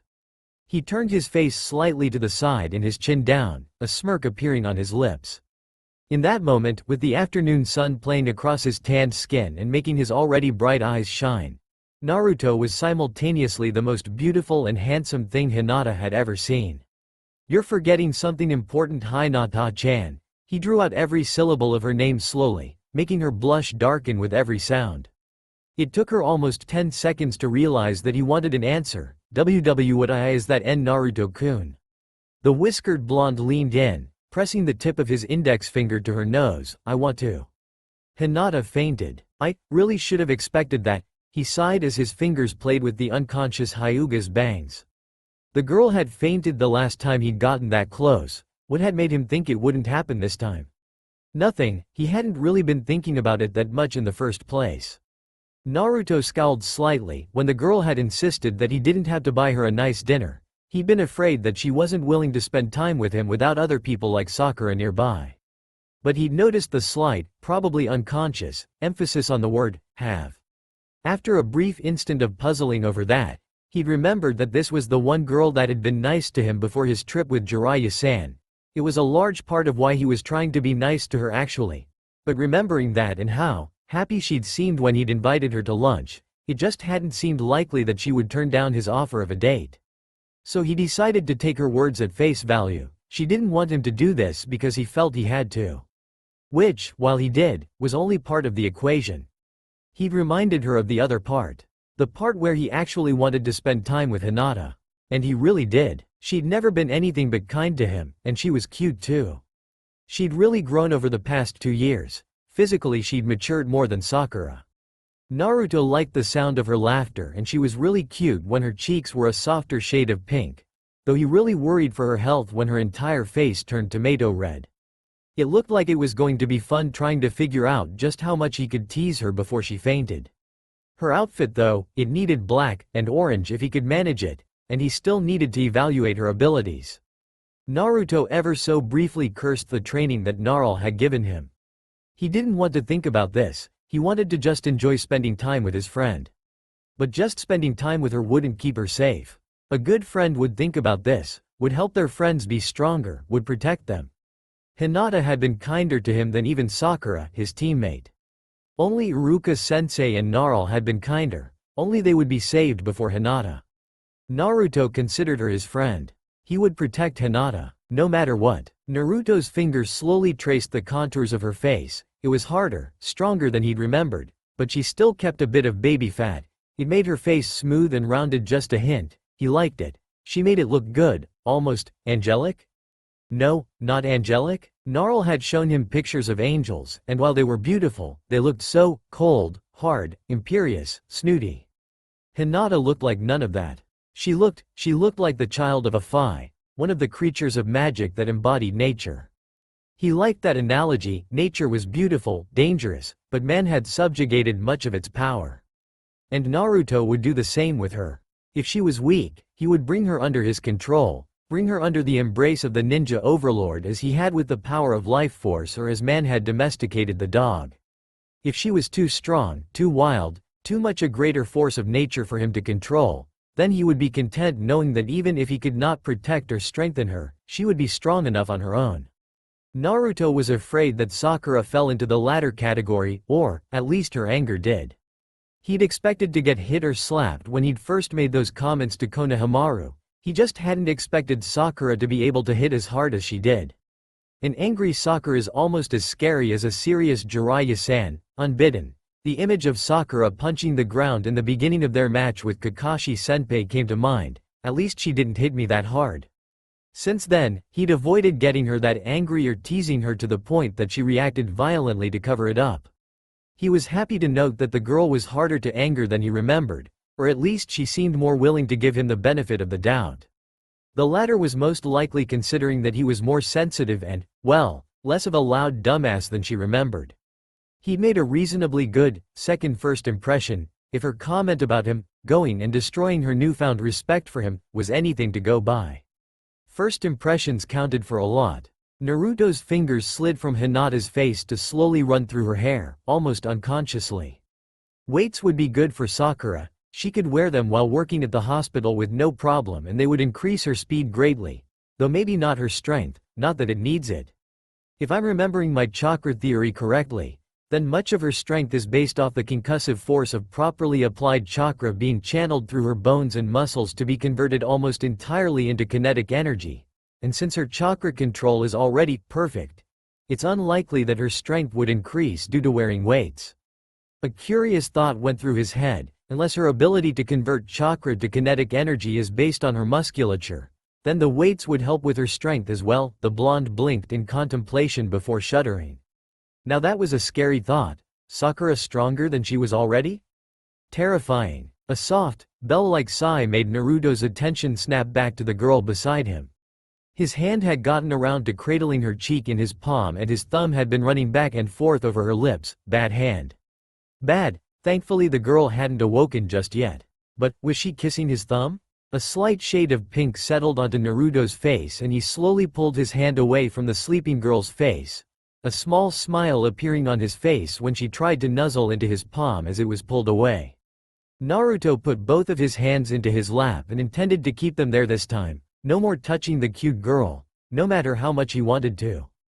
After she'd passed out, he'd carried her to one of the parks near the center of Konoha. He didn't know when she'd wake up and didn't know whether she'd want to go home, which may or may not be in the Hyuga complex, to the Yamanaka flower shop, or stay with him as he waited for sundown, which was actually pretty close by now. Training Field 3 was on the opposite side of Konoha from Ichiraku Ramen, and at the pace Sakura and him had set, they would have gotten there by lunchtime. Thing was, running into Shikamaru and Tamari, then a fainting Hinata, then Choji, it had almost been 1 o'clock by the time Sakura had left to go to the hospital. Now, he was sitting on one end of an out-of-the-way bench with Hinata stretched out beside him. He'd taken off his normally ever-present scarf and bunched it up beneath her head to give her some version of a pillow. He'd been tempted, oh so tempted, to lay her head on his lap, but he'd learned that even though he could get away with more perverted things than Jiraiya-san usually could, less was almost always more when it came to women. An appreciative glance here or there to let them know he found them attractive, real smiles, and the occasional compliment went a lot farther than Jiraiya-san's methods, as long as he wasn't trying to get them into his bed. Then Jiraiya-san's real methods were actually pretty damn good, but Naruto still didn't like them. He did not want a woman just to warm his bed. Naruto glanced at the girl beside him. She seemed to finally be waking up, and he had trouble identifying the emotion that pressed upon him ever so slightly. Darn? Naruto-kun? Whoa, he'd never heard someone say his name like that before. Soft, breathy, affectionate, he was sorely tempted to see if he could get her to say it like that just so he could hear it again. Sadly, the Hyuga's face scrunched up just a bit before her eyes fluttered open. A cross between a scowl and pout appeared on her face, her lips pursing in confusion. Naruto beamed at her. She really was cute, morning Hinata-chan. She blinked a couple times in confusion before realization dawned on her face and she shot up, her face quickly approaching tomato red. Naruto-kun. Naruto couldn't help it. He laughed just a bit at the look on her face. Why yes, Hinata-chan. I am sorry. The girl quickly bowed in apology, a little awkwardly since she was sitting at the time. The blonde couldn't help but shake his head at her. What for, Hinata-chan? I don't remember you doing anything you need to apologize for. But, Hinata-chan, all I remember is running into my friend, taking her away from her plans for the day, and carrying her around because I made her faint. He smiled warmly at the Hyuga. Her mouth worked soundlessly for a moment before her chin tucked in towards her chest. Her face a brilliant shade of pink. Oh okay. Naruto-kun. With a grin at her, Naruto picked up his now unused scarf. As he unfolded it from its ad hoc pillow transformation, he discovered a suspicious strand of blue-black hair and smiled a bit as he pulled the strand out of the folds of the scarf.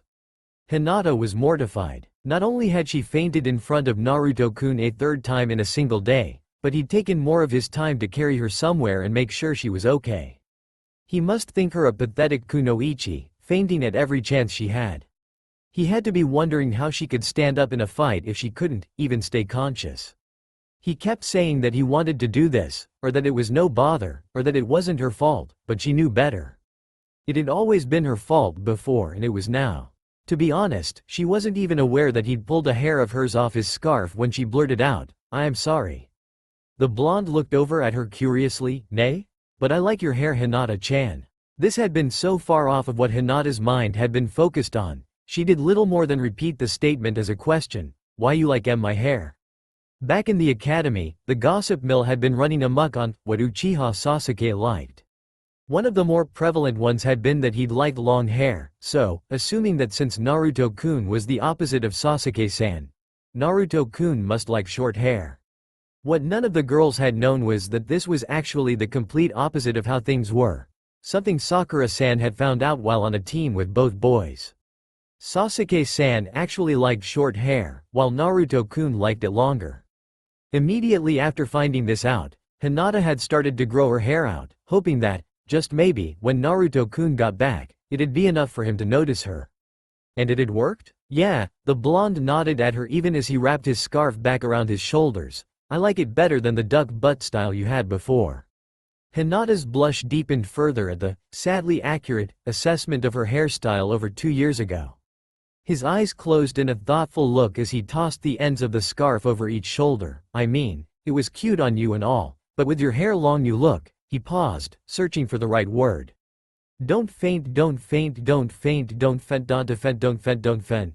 A warm smile spread across his face. You look like a young Yuki Onna. Hinata blinked. He'd called her a beautiful ice spirit.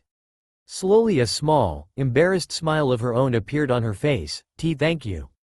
Naruto-kun. Gah, she's too cute. You're sure you want to come? I mean, Sakura-chan was right. This is going to mostly be Choji and me stuffing our faces. It's okay Naruto-kun, I don't mind. I haven't had lunch yet either, and I want to spend as much time with you as I can. Then let me apologize now if we make you lose your appetite. He grinned sheepishly at her as they walked, his hands stuffed into his pockets. She smiled. It's okay Naruto-kun, I don't think it'll bother me much. I can stand a little mess to be with you. He paused just outside the awnings of their destination and, for the briefest of moments, there was a look of utter seriousness on his face. I'm just hoping I don't scare you off. Hinata blinked at the blonde, but he ducked into the ramen stand before she could respond. You'll never scare me off. Naruto-kun. Taking a deep breath, Hinata ducked under the awning of the ramen shop after the blonde. Naruto smiled at the already seated Choji, who smiled right back. They both knew they didn't really have to do this, but they both wanted to. Hey, it was Ichiraku ramen, of course they wanted to. What, no moral support? Ino said she didn't want to see me stuff my face, and Shikamaru said it'd be too troublesome. The larger nin smiled warmly at Naruto. Though I see you brought your own. A nod towards the Hyuga. Good evening Hinata-san. Good evening Choji-kun. Hinata bowed slightly in greeting before following Naruto's example and taking a stool, taking the one on Naruto's right on the other side of him from Choji. Oi, Oji-san. Wa? Who's calling me old? The owner of the stand popped out from the kitchen, but the beginnings of a glare that were on his face quickly disappeared once he recognized the speaker. Ha. Ayame. Come look who's here. Huh? What do you mean? The brown-haired girl popped out right behind her father, taking a moment to recognize the wildly grinning blonde at the counter. But once she did, she broke out into a wide smile. Naruto. Hey OG-san, Ayame-chan. Naruto threw his arms out wide, careful not to hit the two people on either side of him. I'm back.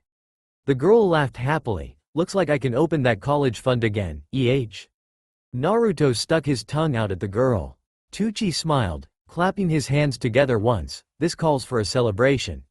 First bowls on the house. However, Naruto waved it off, much to the surprise of both chefs. Nah, I'll have to take a rain check on that bowl. I'm here for a competition. The two chefs shared a glance, looked back at Naruto, shared another glance, looked back and noticed an Akamichi beside their favorite customer, then shared another, final glance.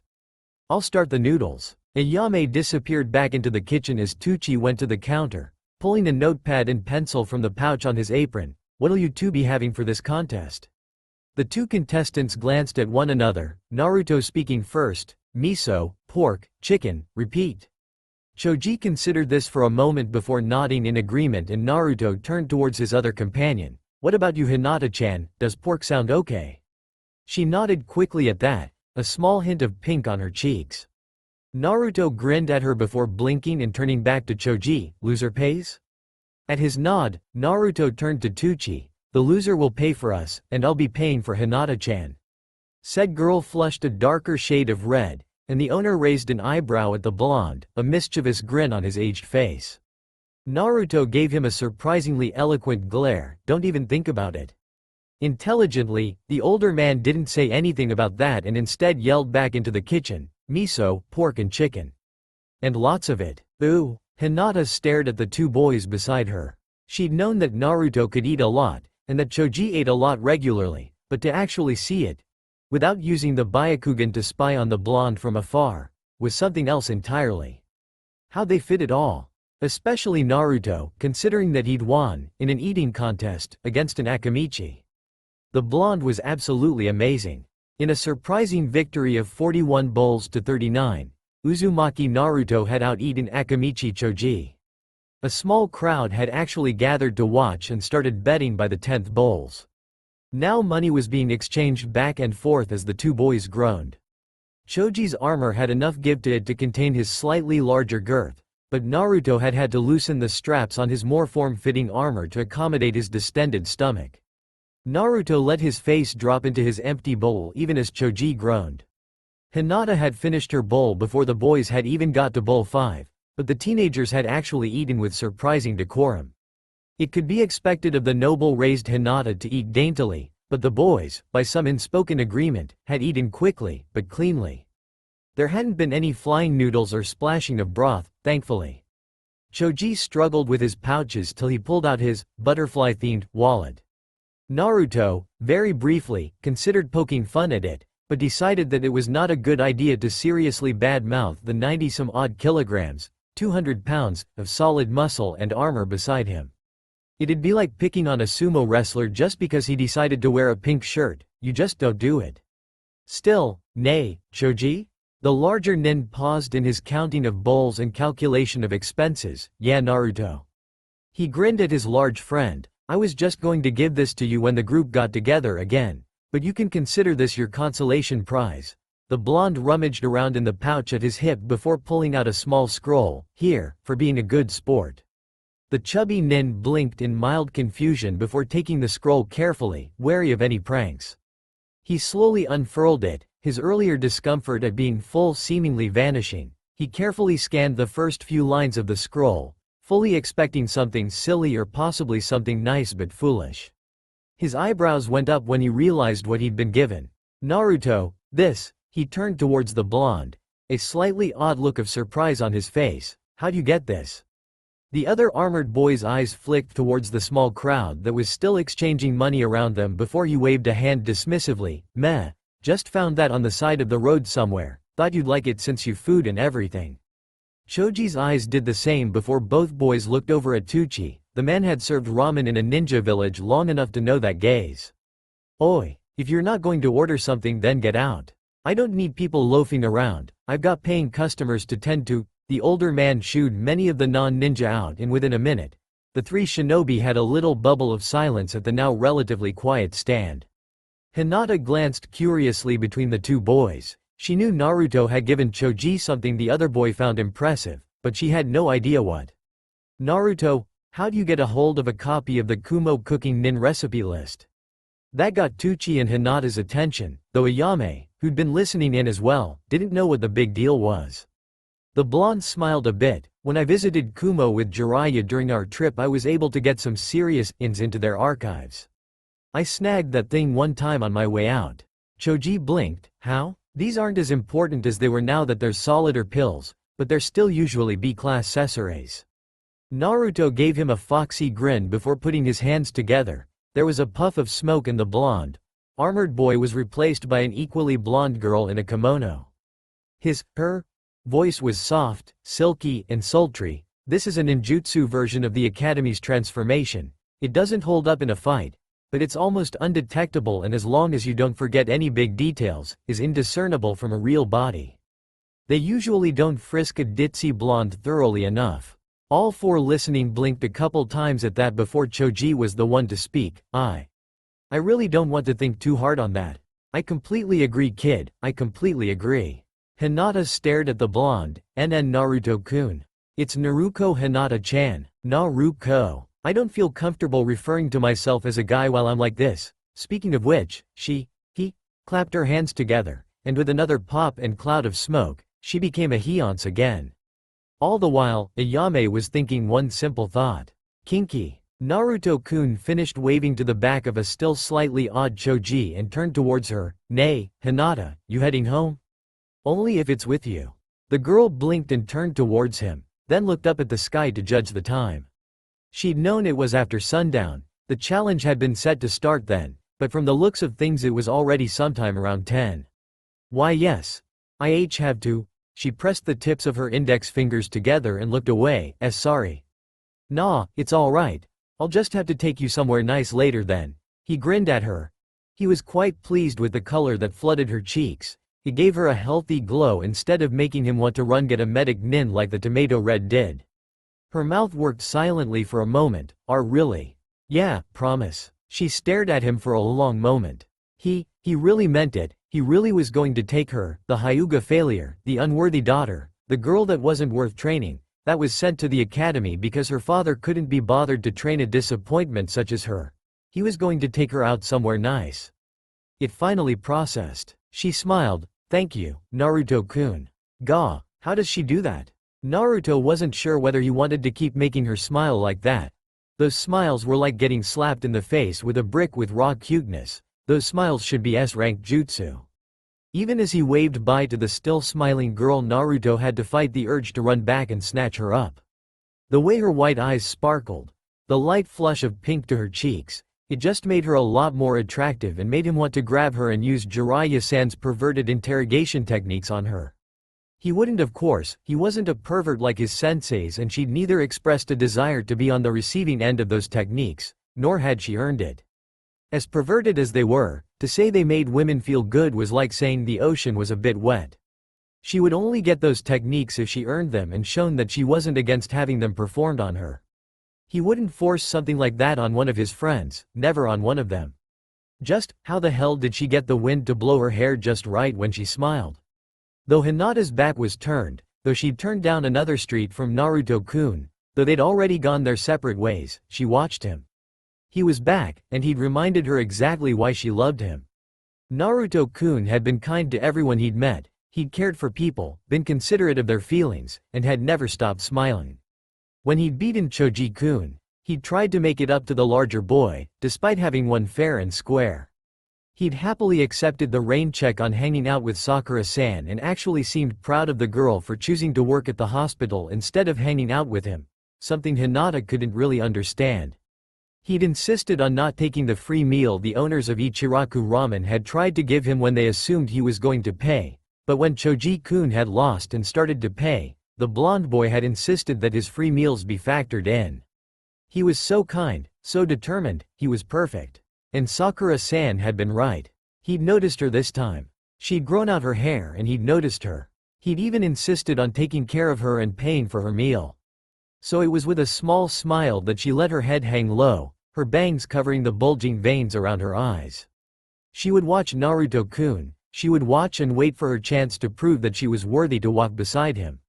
To be with him, to be someone he could like. She would change, for him. She would no longer be the failure, the disappointment, the frustration of the Hyuga, she would change, for him. That night, Hyuga Hinata had wonderful dreams.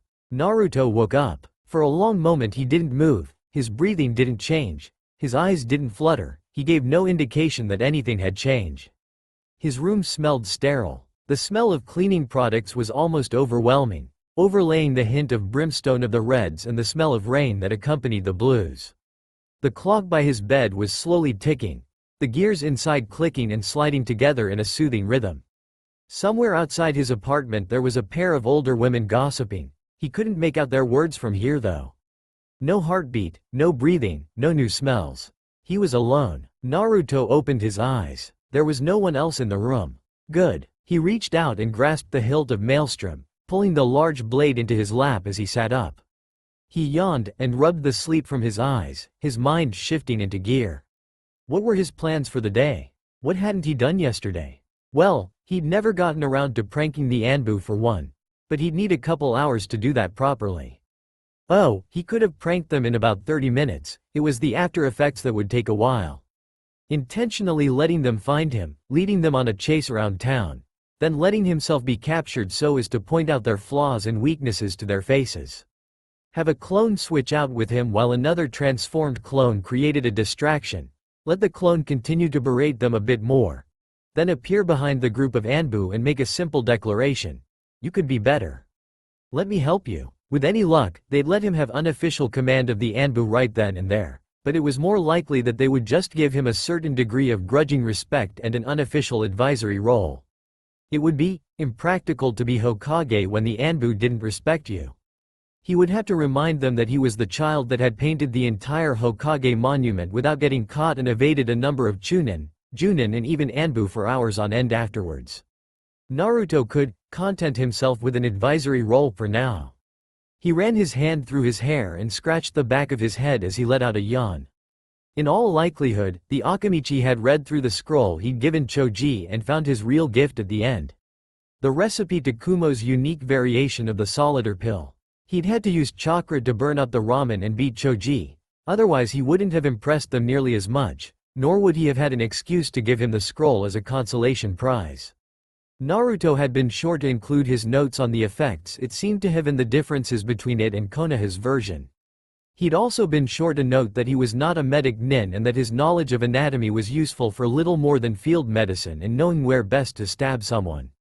However, he had still brought them the recipe and some basic information on an enemy secret that they had been trying to get for some time now. Unless he missed his mark, he was now more than just friends with the clan heir. He should now have the entire clan's respect and gratitude. This was good. The sooner he had the Akamichi happily on his side, the better. He'd learned something interesting from the Netherworld's books and confirmed with his own experience with his minions. An army marched on its stomach. Naruto didn't particularly need their power. That was primarily useful in large-scale invasions, something Naruto had Gamabunta for. But the Akamichi were the quartermasters of Konoha. The sooner they trusted his judgment and were not just willing, but happy to cater to his decisions and correct him on his mistakes, the better. Finishing his yawn, Naruto swung his legs off his bed, moving Maelstrom to his back as he stood, his chakra reaching out to grip the blade without conscious effort. Naruto stretched, running over his list in his head. The Aburame wouldn't be hard to convince, a simple, logical argument would be enough to win them over. Show them that he was capable, intended to do what was best for his friends in Konoha, and they would follow him. Simple. Easy. Naruto liked it. With another yawn, Naruto headed into the adjoining kitchen in his apartment and scratched his stomach idly. The Nara would be easy as well, don't give them a reason to oppose him and show that it would be far too troublesome to not help. Simple, and only slightly more difficult. He would have to show that he was the best choice for Hokage and that it was in their best interest to support him actively, or at very least not oppose him. He didn't want a whole family of people who could plan like Shikamaru on his ass. No siree. Naruto swept his hand along the top of his head, slipping of his favorite nightcap and hooking it onto the back of his chair as he passed it. It was silly, he knew, but he loved the little thing. And if anyone except for his friends poked fun at it, they were getting punched in the face. Except Kiba, he'd probably still punch Kiba in the face. Guys should be tough enough to take it without too much trouble and he'd understand. The Inazaka were cool like that. A small smile worked its way onto Naruto's face as he opened his refrigerator. To get the Inazaka on his side, all he really had to do was beat up on their leader a bit, show he was actually pretty nice, and love on him a bit. Done. Undying Inazaka loyalty, blue light special on aisle 2. The Yamanaka? Naruto just hoped they'd go along with the Nara and Akamichi clans. He didn't really know how to specifically ingratiate himself to the clan. Oh, he could be nice and everything, but their style of pseudo-genjutsu and genjutsu just was beyond Naruto's ability to replicate, improve upon, or access similar techniques in other hidden villages. It was a serious pain in Naruto's ass, but he'd just have to wing it with them. He'd have to make time this week to go by each of the clans in person, or have himself invited over by one of his friends. That sounded better and less intrusive. They would be more receptive to his advances in that case. As Naruto sat down at his table, fresh milk and cereal in hand, he scowled. Most of the major clans wouldn't be too large of an issue to convert. He was friends with many of the clan heirs. Nor did he think it would be very hard to integrate himself into the major military subsections of Konoha, such as the Anbu and Junin subcultures. He already had an in to those in the form of Kakashi. Once he had that much support, it should be a simple matter to sway the rest of the council. That was not the issue, no. The reason he scowled as he ate his breakfast had two causes. Namely, the Hyuga and civilian populations. The civilians would be a pain to change, their perceptions of him as a prankster, and the Kyuubi would be exceedingly difficult to change. They were desensitized enough to the shinobi arts to not be awed by walking up a tree or some other feat of physical ability, but they did not have the skill or knowledge to recognize a truly impressive feat of ninjutsu and be respectfully awed by that. No, he'd have to do something major. A simple war on foreign soil wouldn't do. It needed to be immediate and personal to get their attention, but anything that would qualify as that ran the risk of harming his friends as well. And that was not acceptable. Naruto set his spoon aside, picking up his bowl and drinking the leftover milk. No, he'd just have to keep his plans flexible enough to capitalize on any opening to sway their opinions that he could find. Setting his bowl and spoon in the sink, Naruto headed to the shower, leaning maelstrom against the wall before tugging off his clothes, tossing his pajama bottoms and boxers onto the floor. As he turned on the water, setting the temperature just so, Naruto pondered his other problem. The Hyuga. He'd made a promise to Neji that he would change the clan, and he planned to do so. Considering the information that he had gotten on them, Naruto had been tempted to just write off the main branch as collateral damage in the reconstruction of the clan. But Hinata had changed his mind. Not intentionally, mind you, but her very presence had influenced his decision. She was proof that not all the main branch members were assholes, and she would likely be saddened if Naruto removed them. So it seemed Naruto would have to take the Hyuga on a case-by-case basis. Problem. Naruto didn't know how he was going to infiltrate and/or change the clan. They were a noble clan, and Naruto had found that noble clans were snooty twits with sticks shoved up their asses, sideways. Naruto didn't have anything that could automatically ingratiate himself, or even put himself on the same level as the Hyuga, at least in their minds. In the other instances, just being a Konoha nin and Jiraiya-san's apprentice had been enough. Here, they had preconceived notions of who and what he was. It was troubling that he could not think of an efficient and useful way into the Hyuga. Especially with what the main branch had done not only to Neji and his kin, but to Hinata herself. Naruto had recognized the edges of neglect in her eyes, not to the same degree or intensity that he had experienced himself, but the same pain. He would protect her, even from her own family if necessary. With that somber thought, Naruto turned off the water and stepped out of the shower. There was also the issue that he hadn't talked with Tsunade Obaa-chan yet. Though it was likely he'd be talking with her today, it probably wasn't going to be the full debriefing that he'd want. He wanted to get a feel for how she'd changed and how likely it was that she'd just hand him the office. Responsibility changes people, he reflected as he dried himself off, I'm proof of that, having responsibility to the minions, it changed me. How did being Hokage change you, Oba-chan?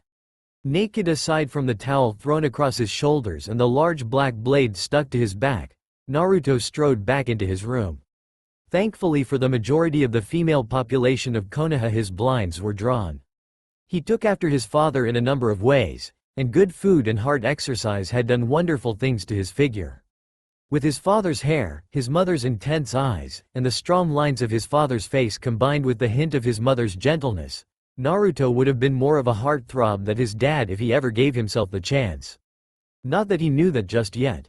The boy gave the straps of his cuirass a tug, ensuring the chakra and magic infused into them was kicking in and sealing it tightly against him. There, that's done. He felt the weight of the seals settling on his limbs, and it suddenly was like moving through particularly thick pudding, fighting it for every movement.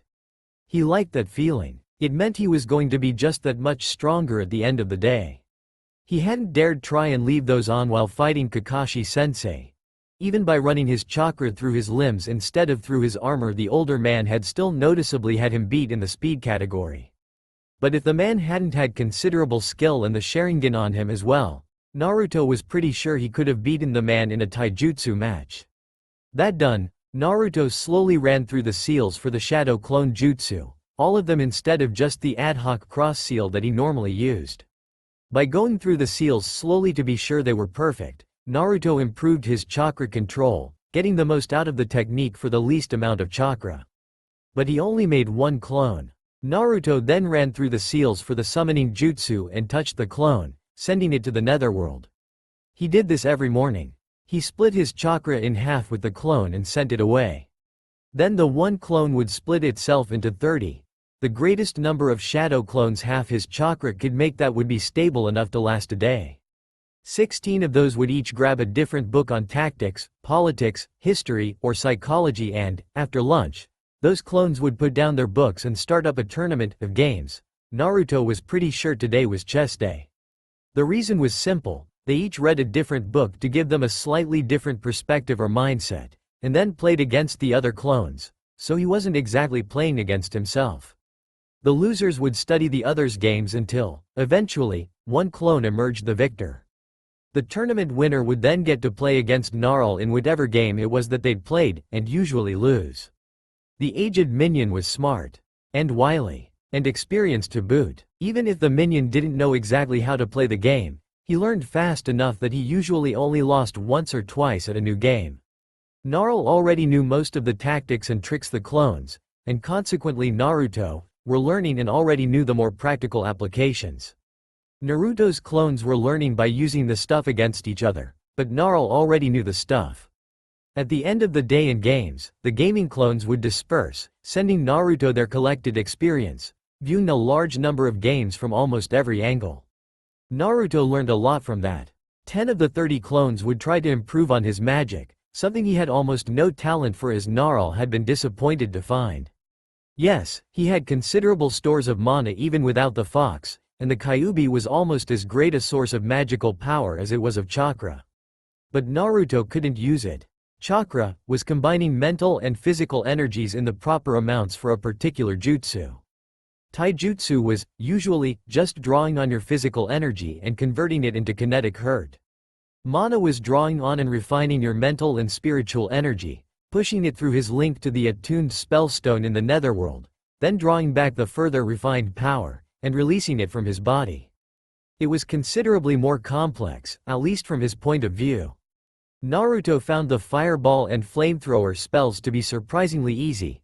Throw his mind out to the statue in the netherworld, draw in its power, and push it back out of his body. He had a sneaking suspicion that the demon fox, God, in his tummy was helping with that. Fire and foxes went together surprisingly well. Empowering his armor and sword was similar.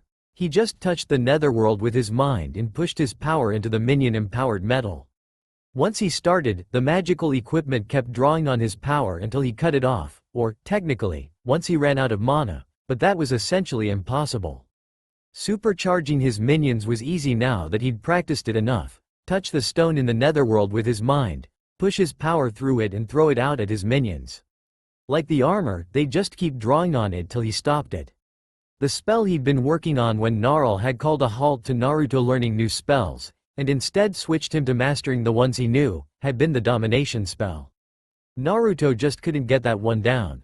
It was supposed to slowly break someone's will down till they served you happily and willingly, but Naruto just couldn't wrap his mind around the idea of reaching out to the stone, pushing his power through it, then pulling the power back through himself, then releasing that power from his hand and forcing it into someone else. He was just having so much trouble with it that Naruto had called a halt to him learning new spells till he got the basics of spellcraft down pat. Another problem. He had trouble drawing on any significant amount of his power at once. He had lots of it, but he couldn't flood a spell with mana like he could jutsu. Not because it was impossible, but because he just didn't know how. Naruto had said, sadly, that if Naruto had grown up being trained how to draw on mana like he had with chakra in the academy, he'd be much more fearsome with the spells. As it was though, he'd passed most of the developmental years for magic and would be stuck with rather inflexible spells. It was infuriating. It was also why he had 10 clones working on it during the day. His final 4 clones that would be in the netherworld all day usually split their time between various chakra control exercises, looking into how the netherworld was managed, and studying things that wouldn't be good for tactics, like medicine, sealing, or chemistry. But that was all background stuff for Naruto anymore. His chakra stores would be back to full in an hour tops, so he'd barely notice having his chakra cut in half, and could let his clones do their work on their own without thinking about it. They were essentially him with all his memories and experience and such, but the original usually didn't bother with reading a book or scroll unless it was to keep up appearances. When the original got a chance to train, he usually did physical training, since clones couldn't train reflexes or muscles. He'd have to remember to get some form of training group going with the rest of his friends. He could train himself and them at the same time. A grin spread across his face at the thought as he approached a familiar alley. "You're late." The masked Junin scratched his head idly. "Well, this time I was delayed by filling out all the paperwork for the new team." Naruto stared at his sensei for a long moment before turning to the pink cat beside him. "Why is it that despite the plausibility of his answer, I still think he's full of shit?" "Oh, let it go, Naruto," Sakura admonished lightly. "We can't help it if he laid every chance he can get." Kakashi made a face, mostly under his mask and headband. "I'm losing my dignity, aren't I? It's not that he's lying to us, we're ninja, it's kinda what we do," unnoticed by either of the teens. Something in the air caught said Junin's attention. "My problem is that his lies all suck, and even when he isn't lying you think he is." Sakura actually considered that for a moment. "You've got a point, Naruto." "Nay, Kakashi-sensei."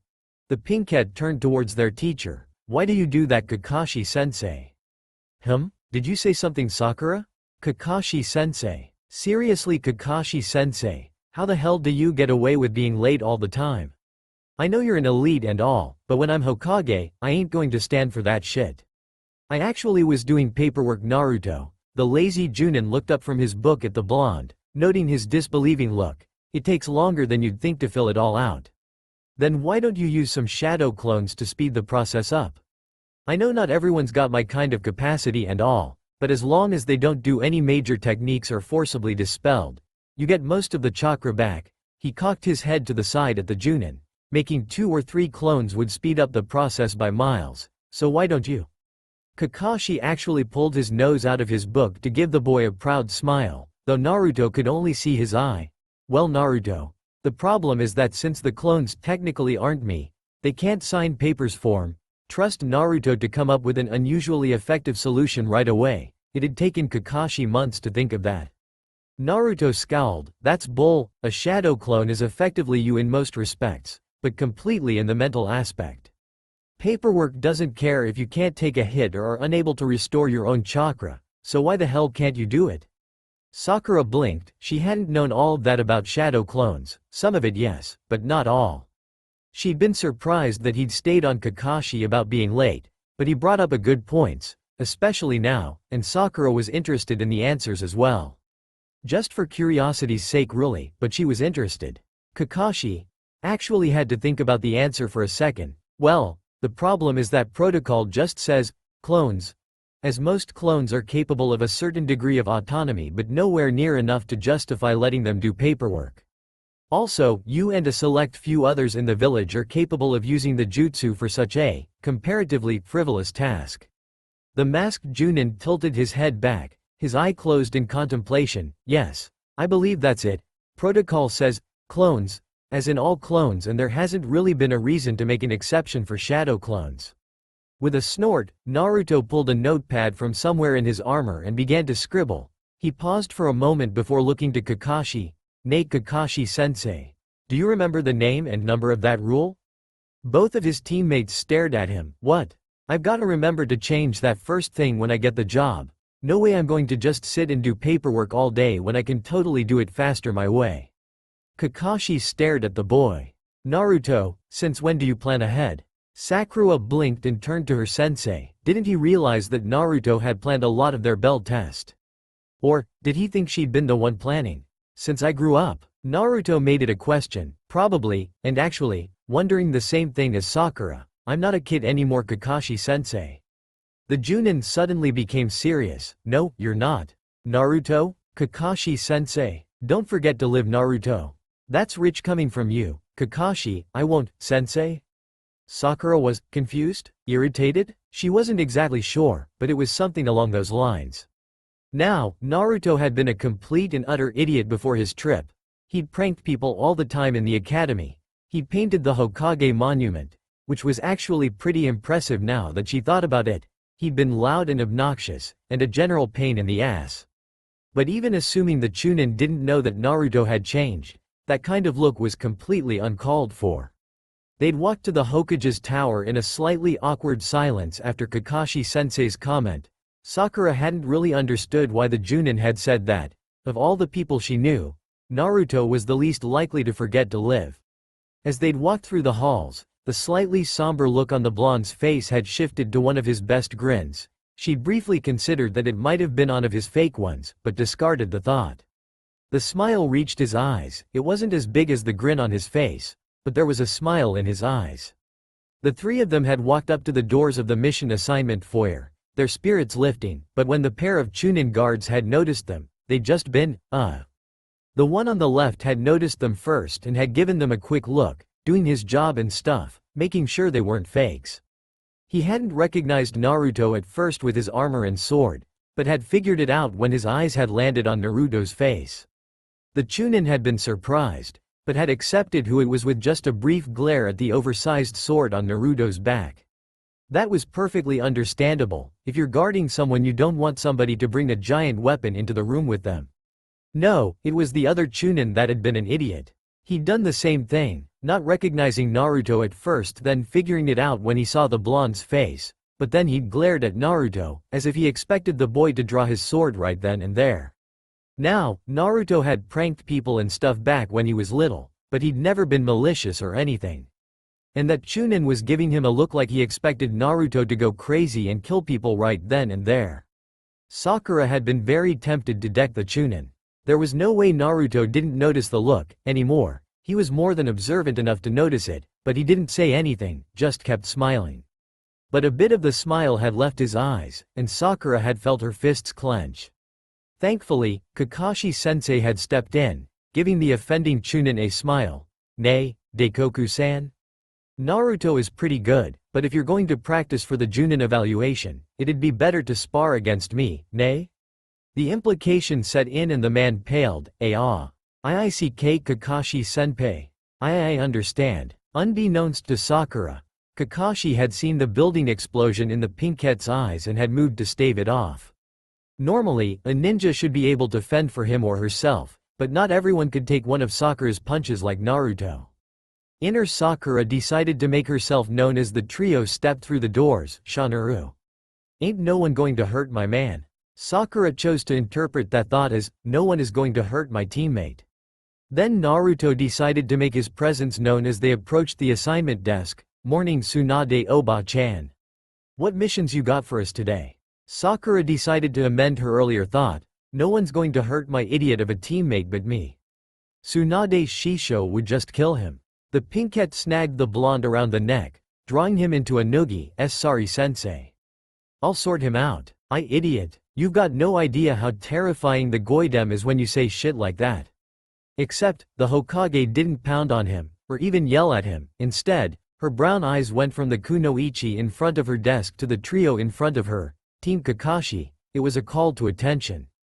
Sakura immediately let go of Naruto's head, absently noting that he stood ramrod straight as well once let go. I have your new mission.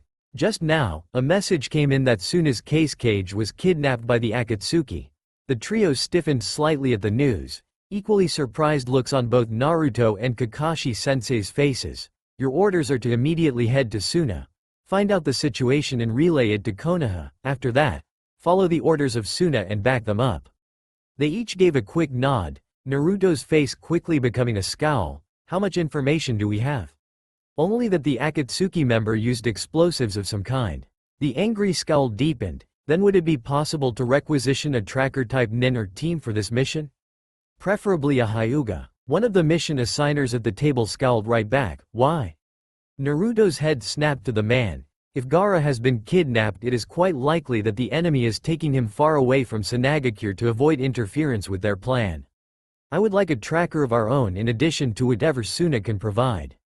An Aburame wouldn't be very useful considering that they haven't tagged the Gaara, and I don't know how useful an Inazaka's nose would be in the desert, but I know Gaara well enough that I can tell a Hyuga what to look for.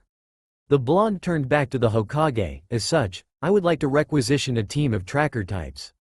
Tsunade Shisho nodded, reasonable. However, all of the tracker-type teams are currently indisposed and unavailable. Naruto scowled. Team Kurenai? Just left on a week-long mission this morning. Damn, the frown on Naruto's face was considerable. Understood. Tsunade looked hard at Naruto. Anything else? The boy shook his head. Alright then. Team Kakashi nodded as one. Dismissed. Kakashi shunshined off with a small burst of smoke. Naruto clapped his hands together and four more of him blurred into existence. The original made a ram, then snake seal and disappeared in a burst of smoke, his clones leaping out the windows behind the desks. Sakura actually felt kind of silly walking out the doors at a quick pace. Alright, we're off. Naruto tugged on the straps of the large scroll on his back beside Maelstrom. Sakura assumed that it was some form of storage scroll. He had been traveling with a seal master for the past 2 years. Aside from that, he only had a canteen strapped to his left hip to offset the standard shinobi carrying pouch on his right. Considering that Naruto had consistently shown surprising forethought in the past 2 days, Sakura had a feeling the canteen and pouch weren't normal either. You didn't go to the desert with just a single canteen. Kakashi-sensei and herself actually had sizable backpacks, packed mostly with filled canteens. Sakura sent her sensei a quick salute. Okay Tsunade Shisho, off we go. The Pinkette watched a quick, silent communication pass between Iruka sensei and the Goidem before the scarred man gave them his own farewell. Do your best. Of course. The blonde sent a quick grin back before taking a step forward. But only one step forward as he stopped and his head jerked up. Yo, holy shit, where the hell'd he come from? I'll kick his ass for startling me. Shanaru, going on a mission, Naruto? Hey, the blonde smirked. More importantly, the toad sage turned towards Tsunade-sensei. Tsunade, something terrible's happened. Suna's case cage. I know, the Hokage interrupted him as she scratched herself and pointed at Team Kakashi. I'm about to send these guys off there now. Jiraiya's face hardened. Tsunade. I know. Jiraiya scowled and turned towards his apprentice. Naruto? I know, be careful about the Akatsuki. I'll get the hell out of there if things get too rough, but they've got one of my friends Jiraiya-san. Sakura had never seen her friend so serious before. On his more mature, yet still boyish face, it was strange, yet it looked good. I can't just let them take him.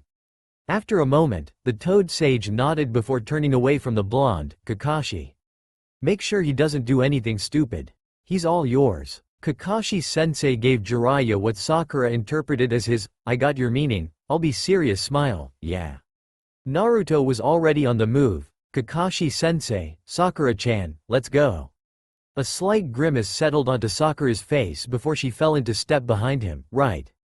Kakashi gave the 2 Sannin, and 1 academy instructor, what amounted to an apologetic smile and wave. See ya.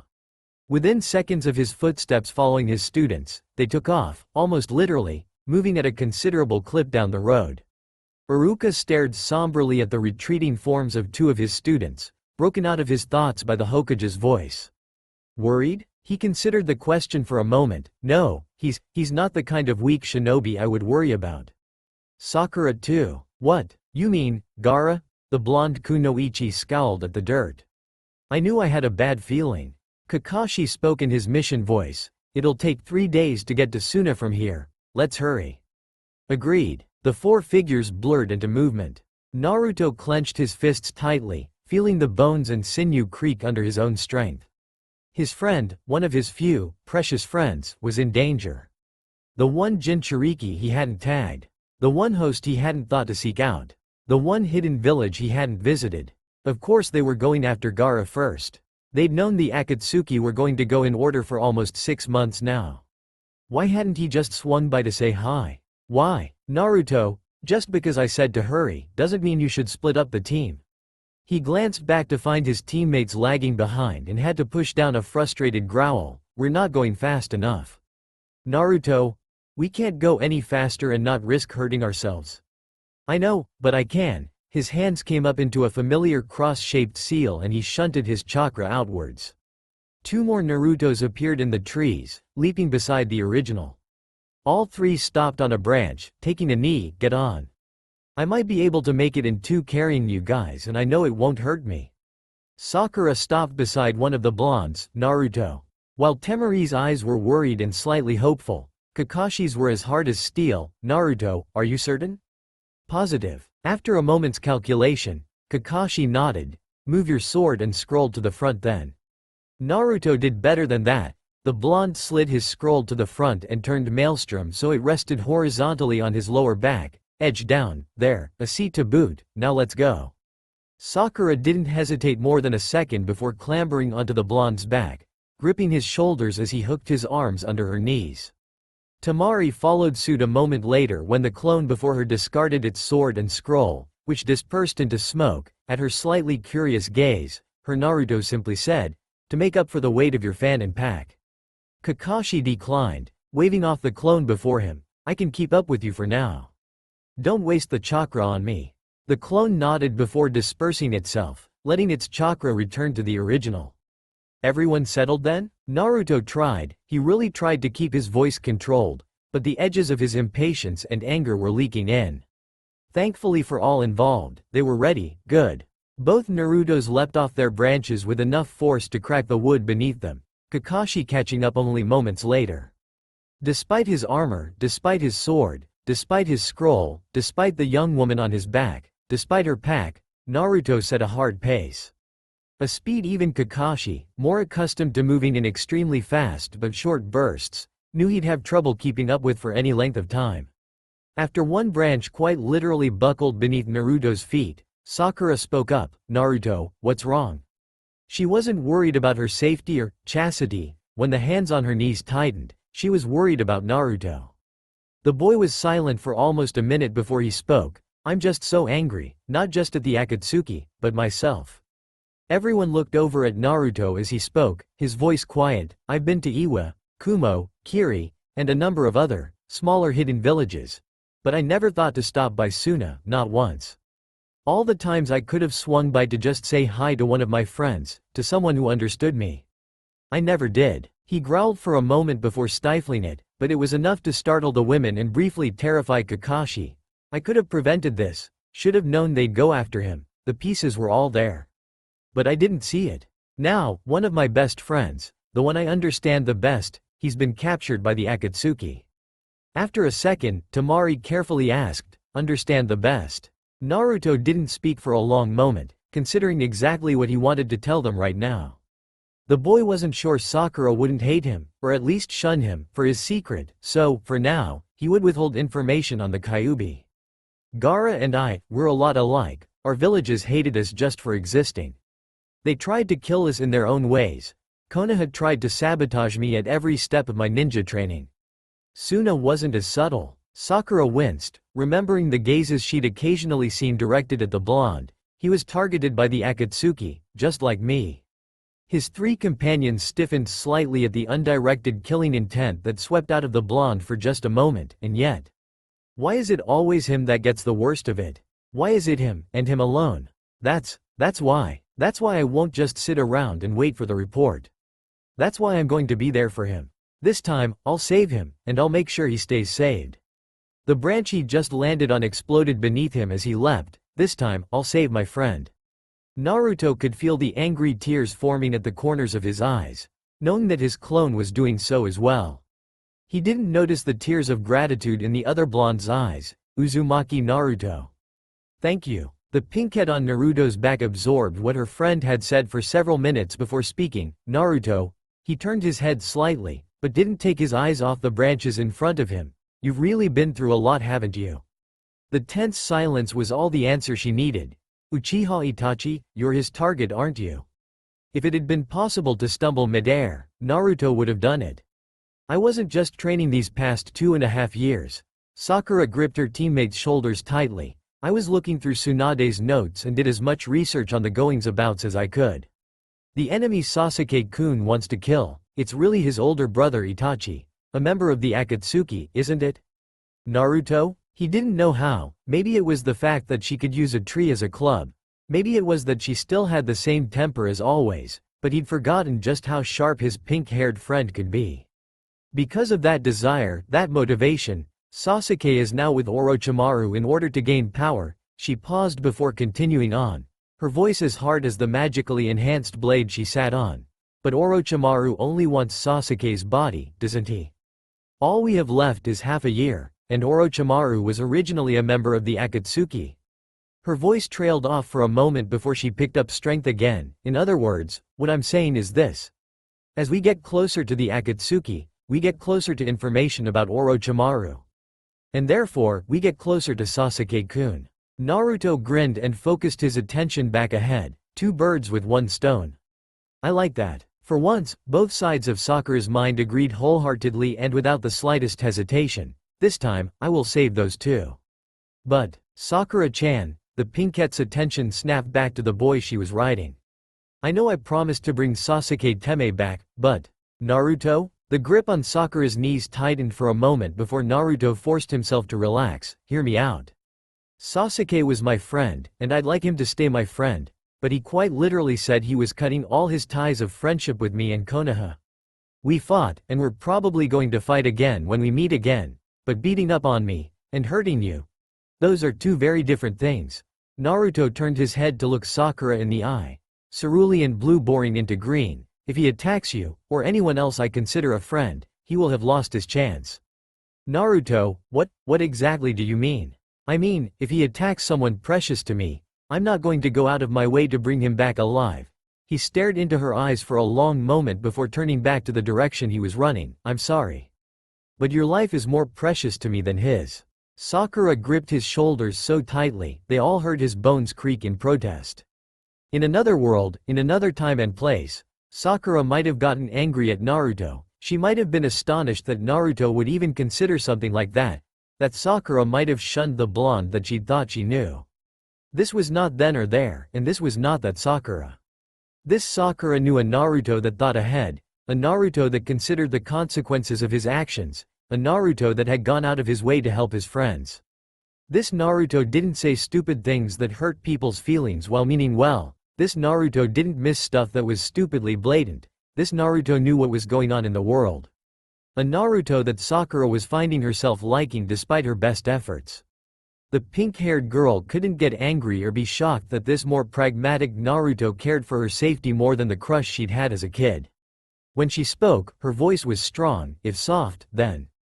I guess I'll just have to be sure to save him before that, huh? Naruto smiled at her. That's my girl. For a moment, Sakura beamed right back at him. Then the meaning of his words sunk in. Oi, watch how intimately you refer to me, idiot.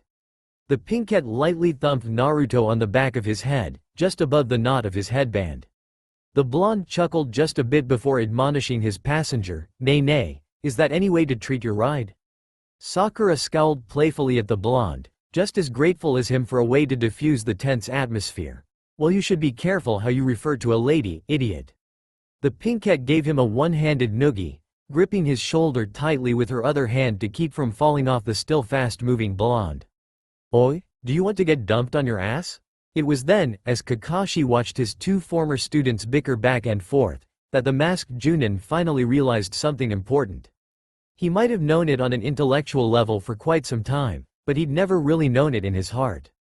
Naruto was Naruto, and Sakura was Sakura. Naruto wasn't Obito, or Jiraiya, or even Minato-sensei. He was just Naruto. And Sakura, she wasn't Rin or Tsunade or anyone else. She was Sakura. He'd always put people into these little boxes. It didn't always work and it wasn't really right, but it was what he'd done. In his mind and heart, he had been teaching his team all over again.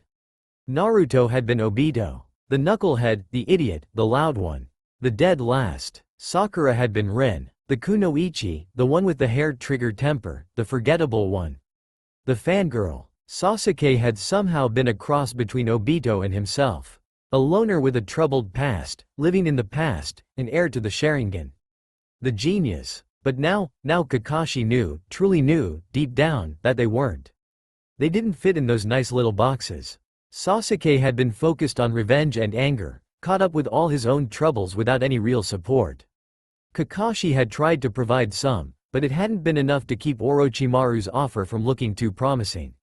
Sakura had taken it upon herself to become stronger. It had been almost entirely under her own power that she'd gotten her skill and power.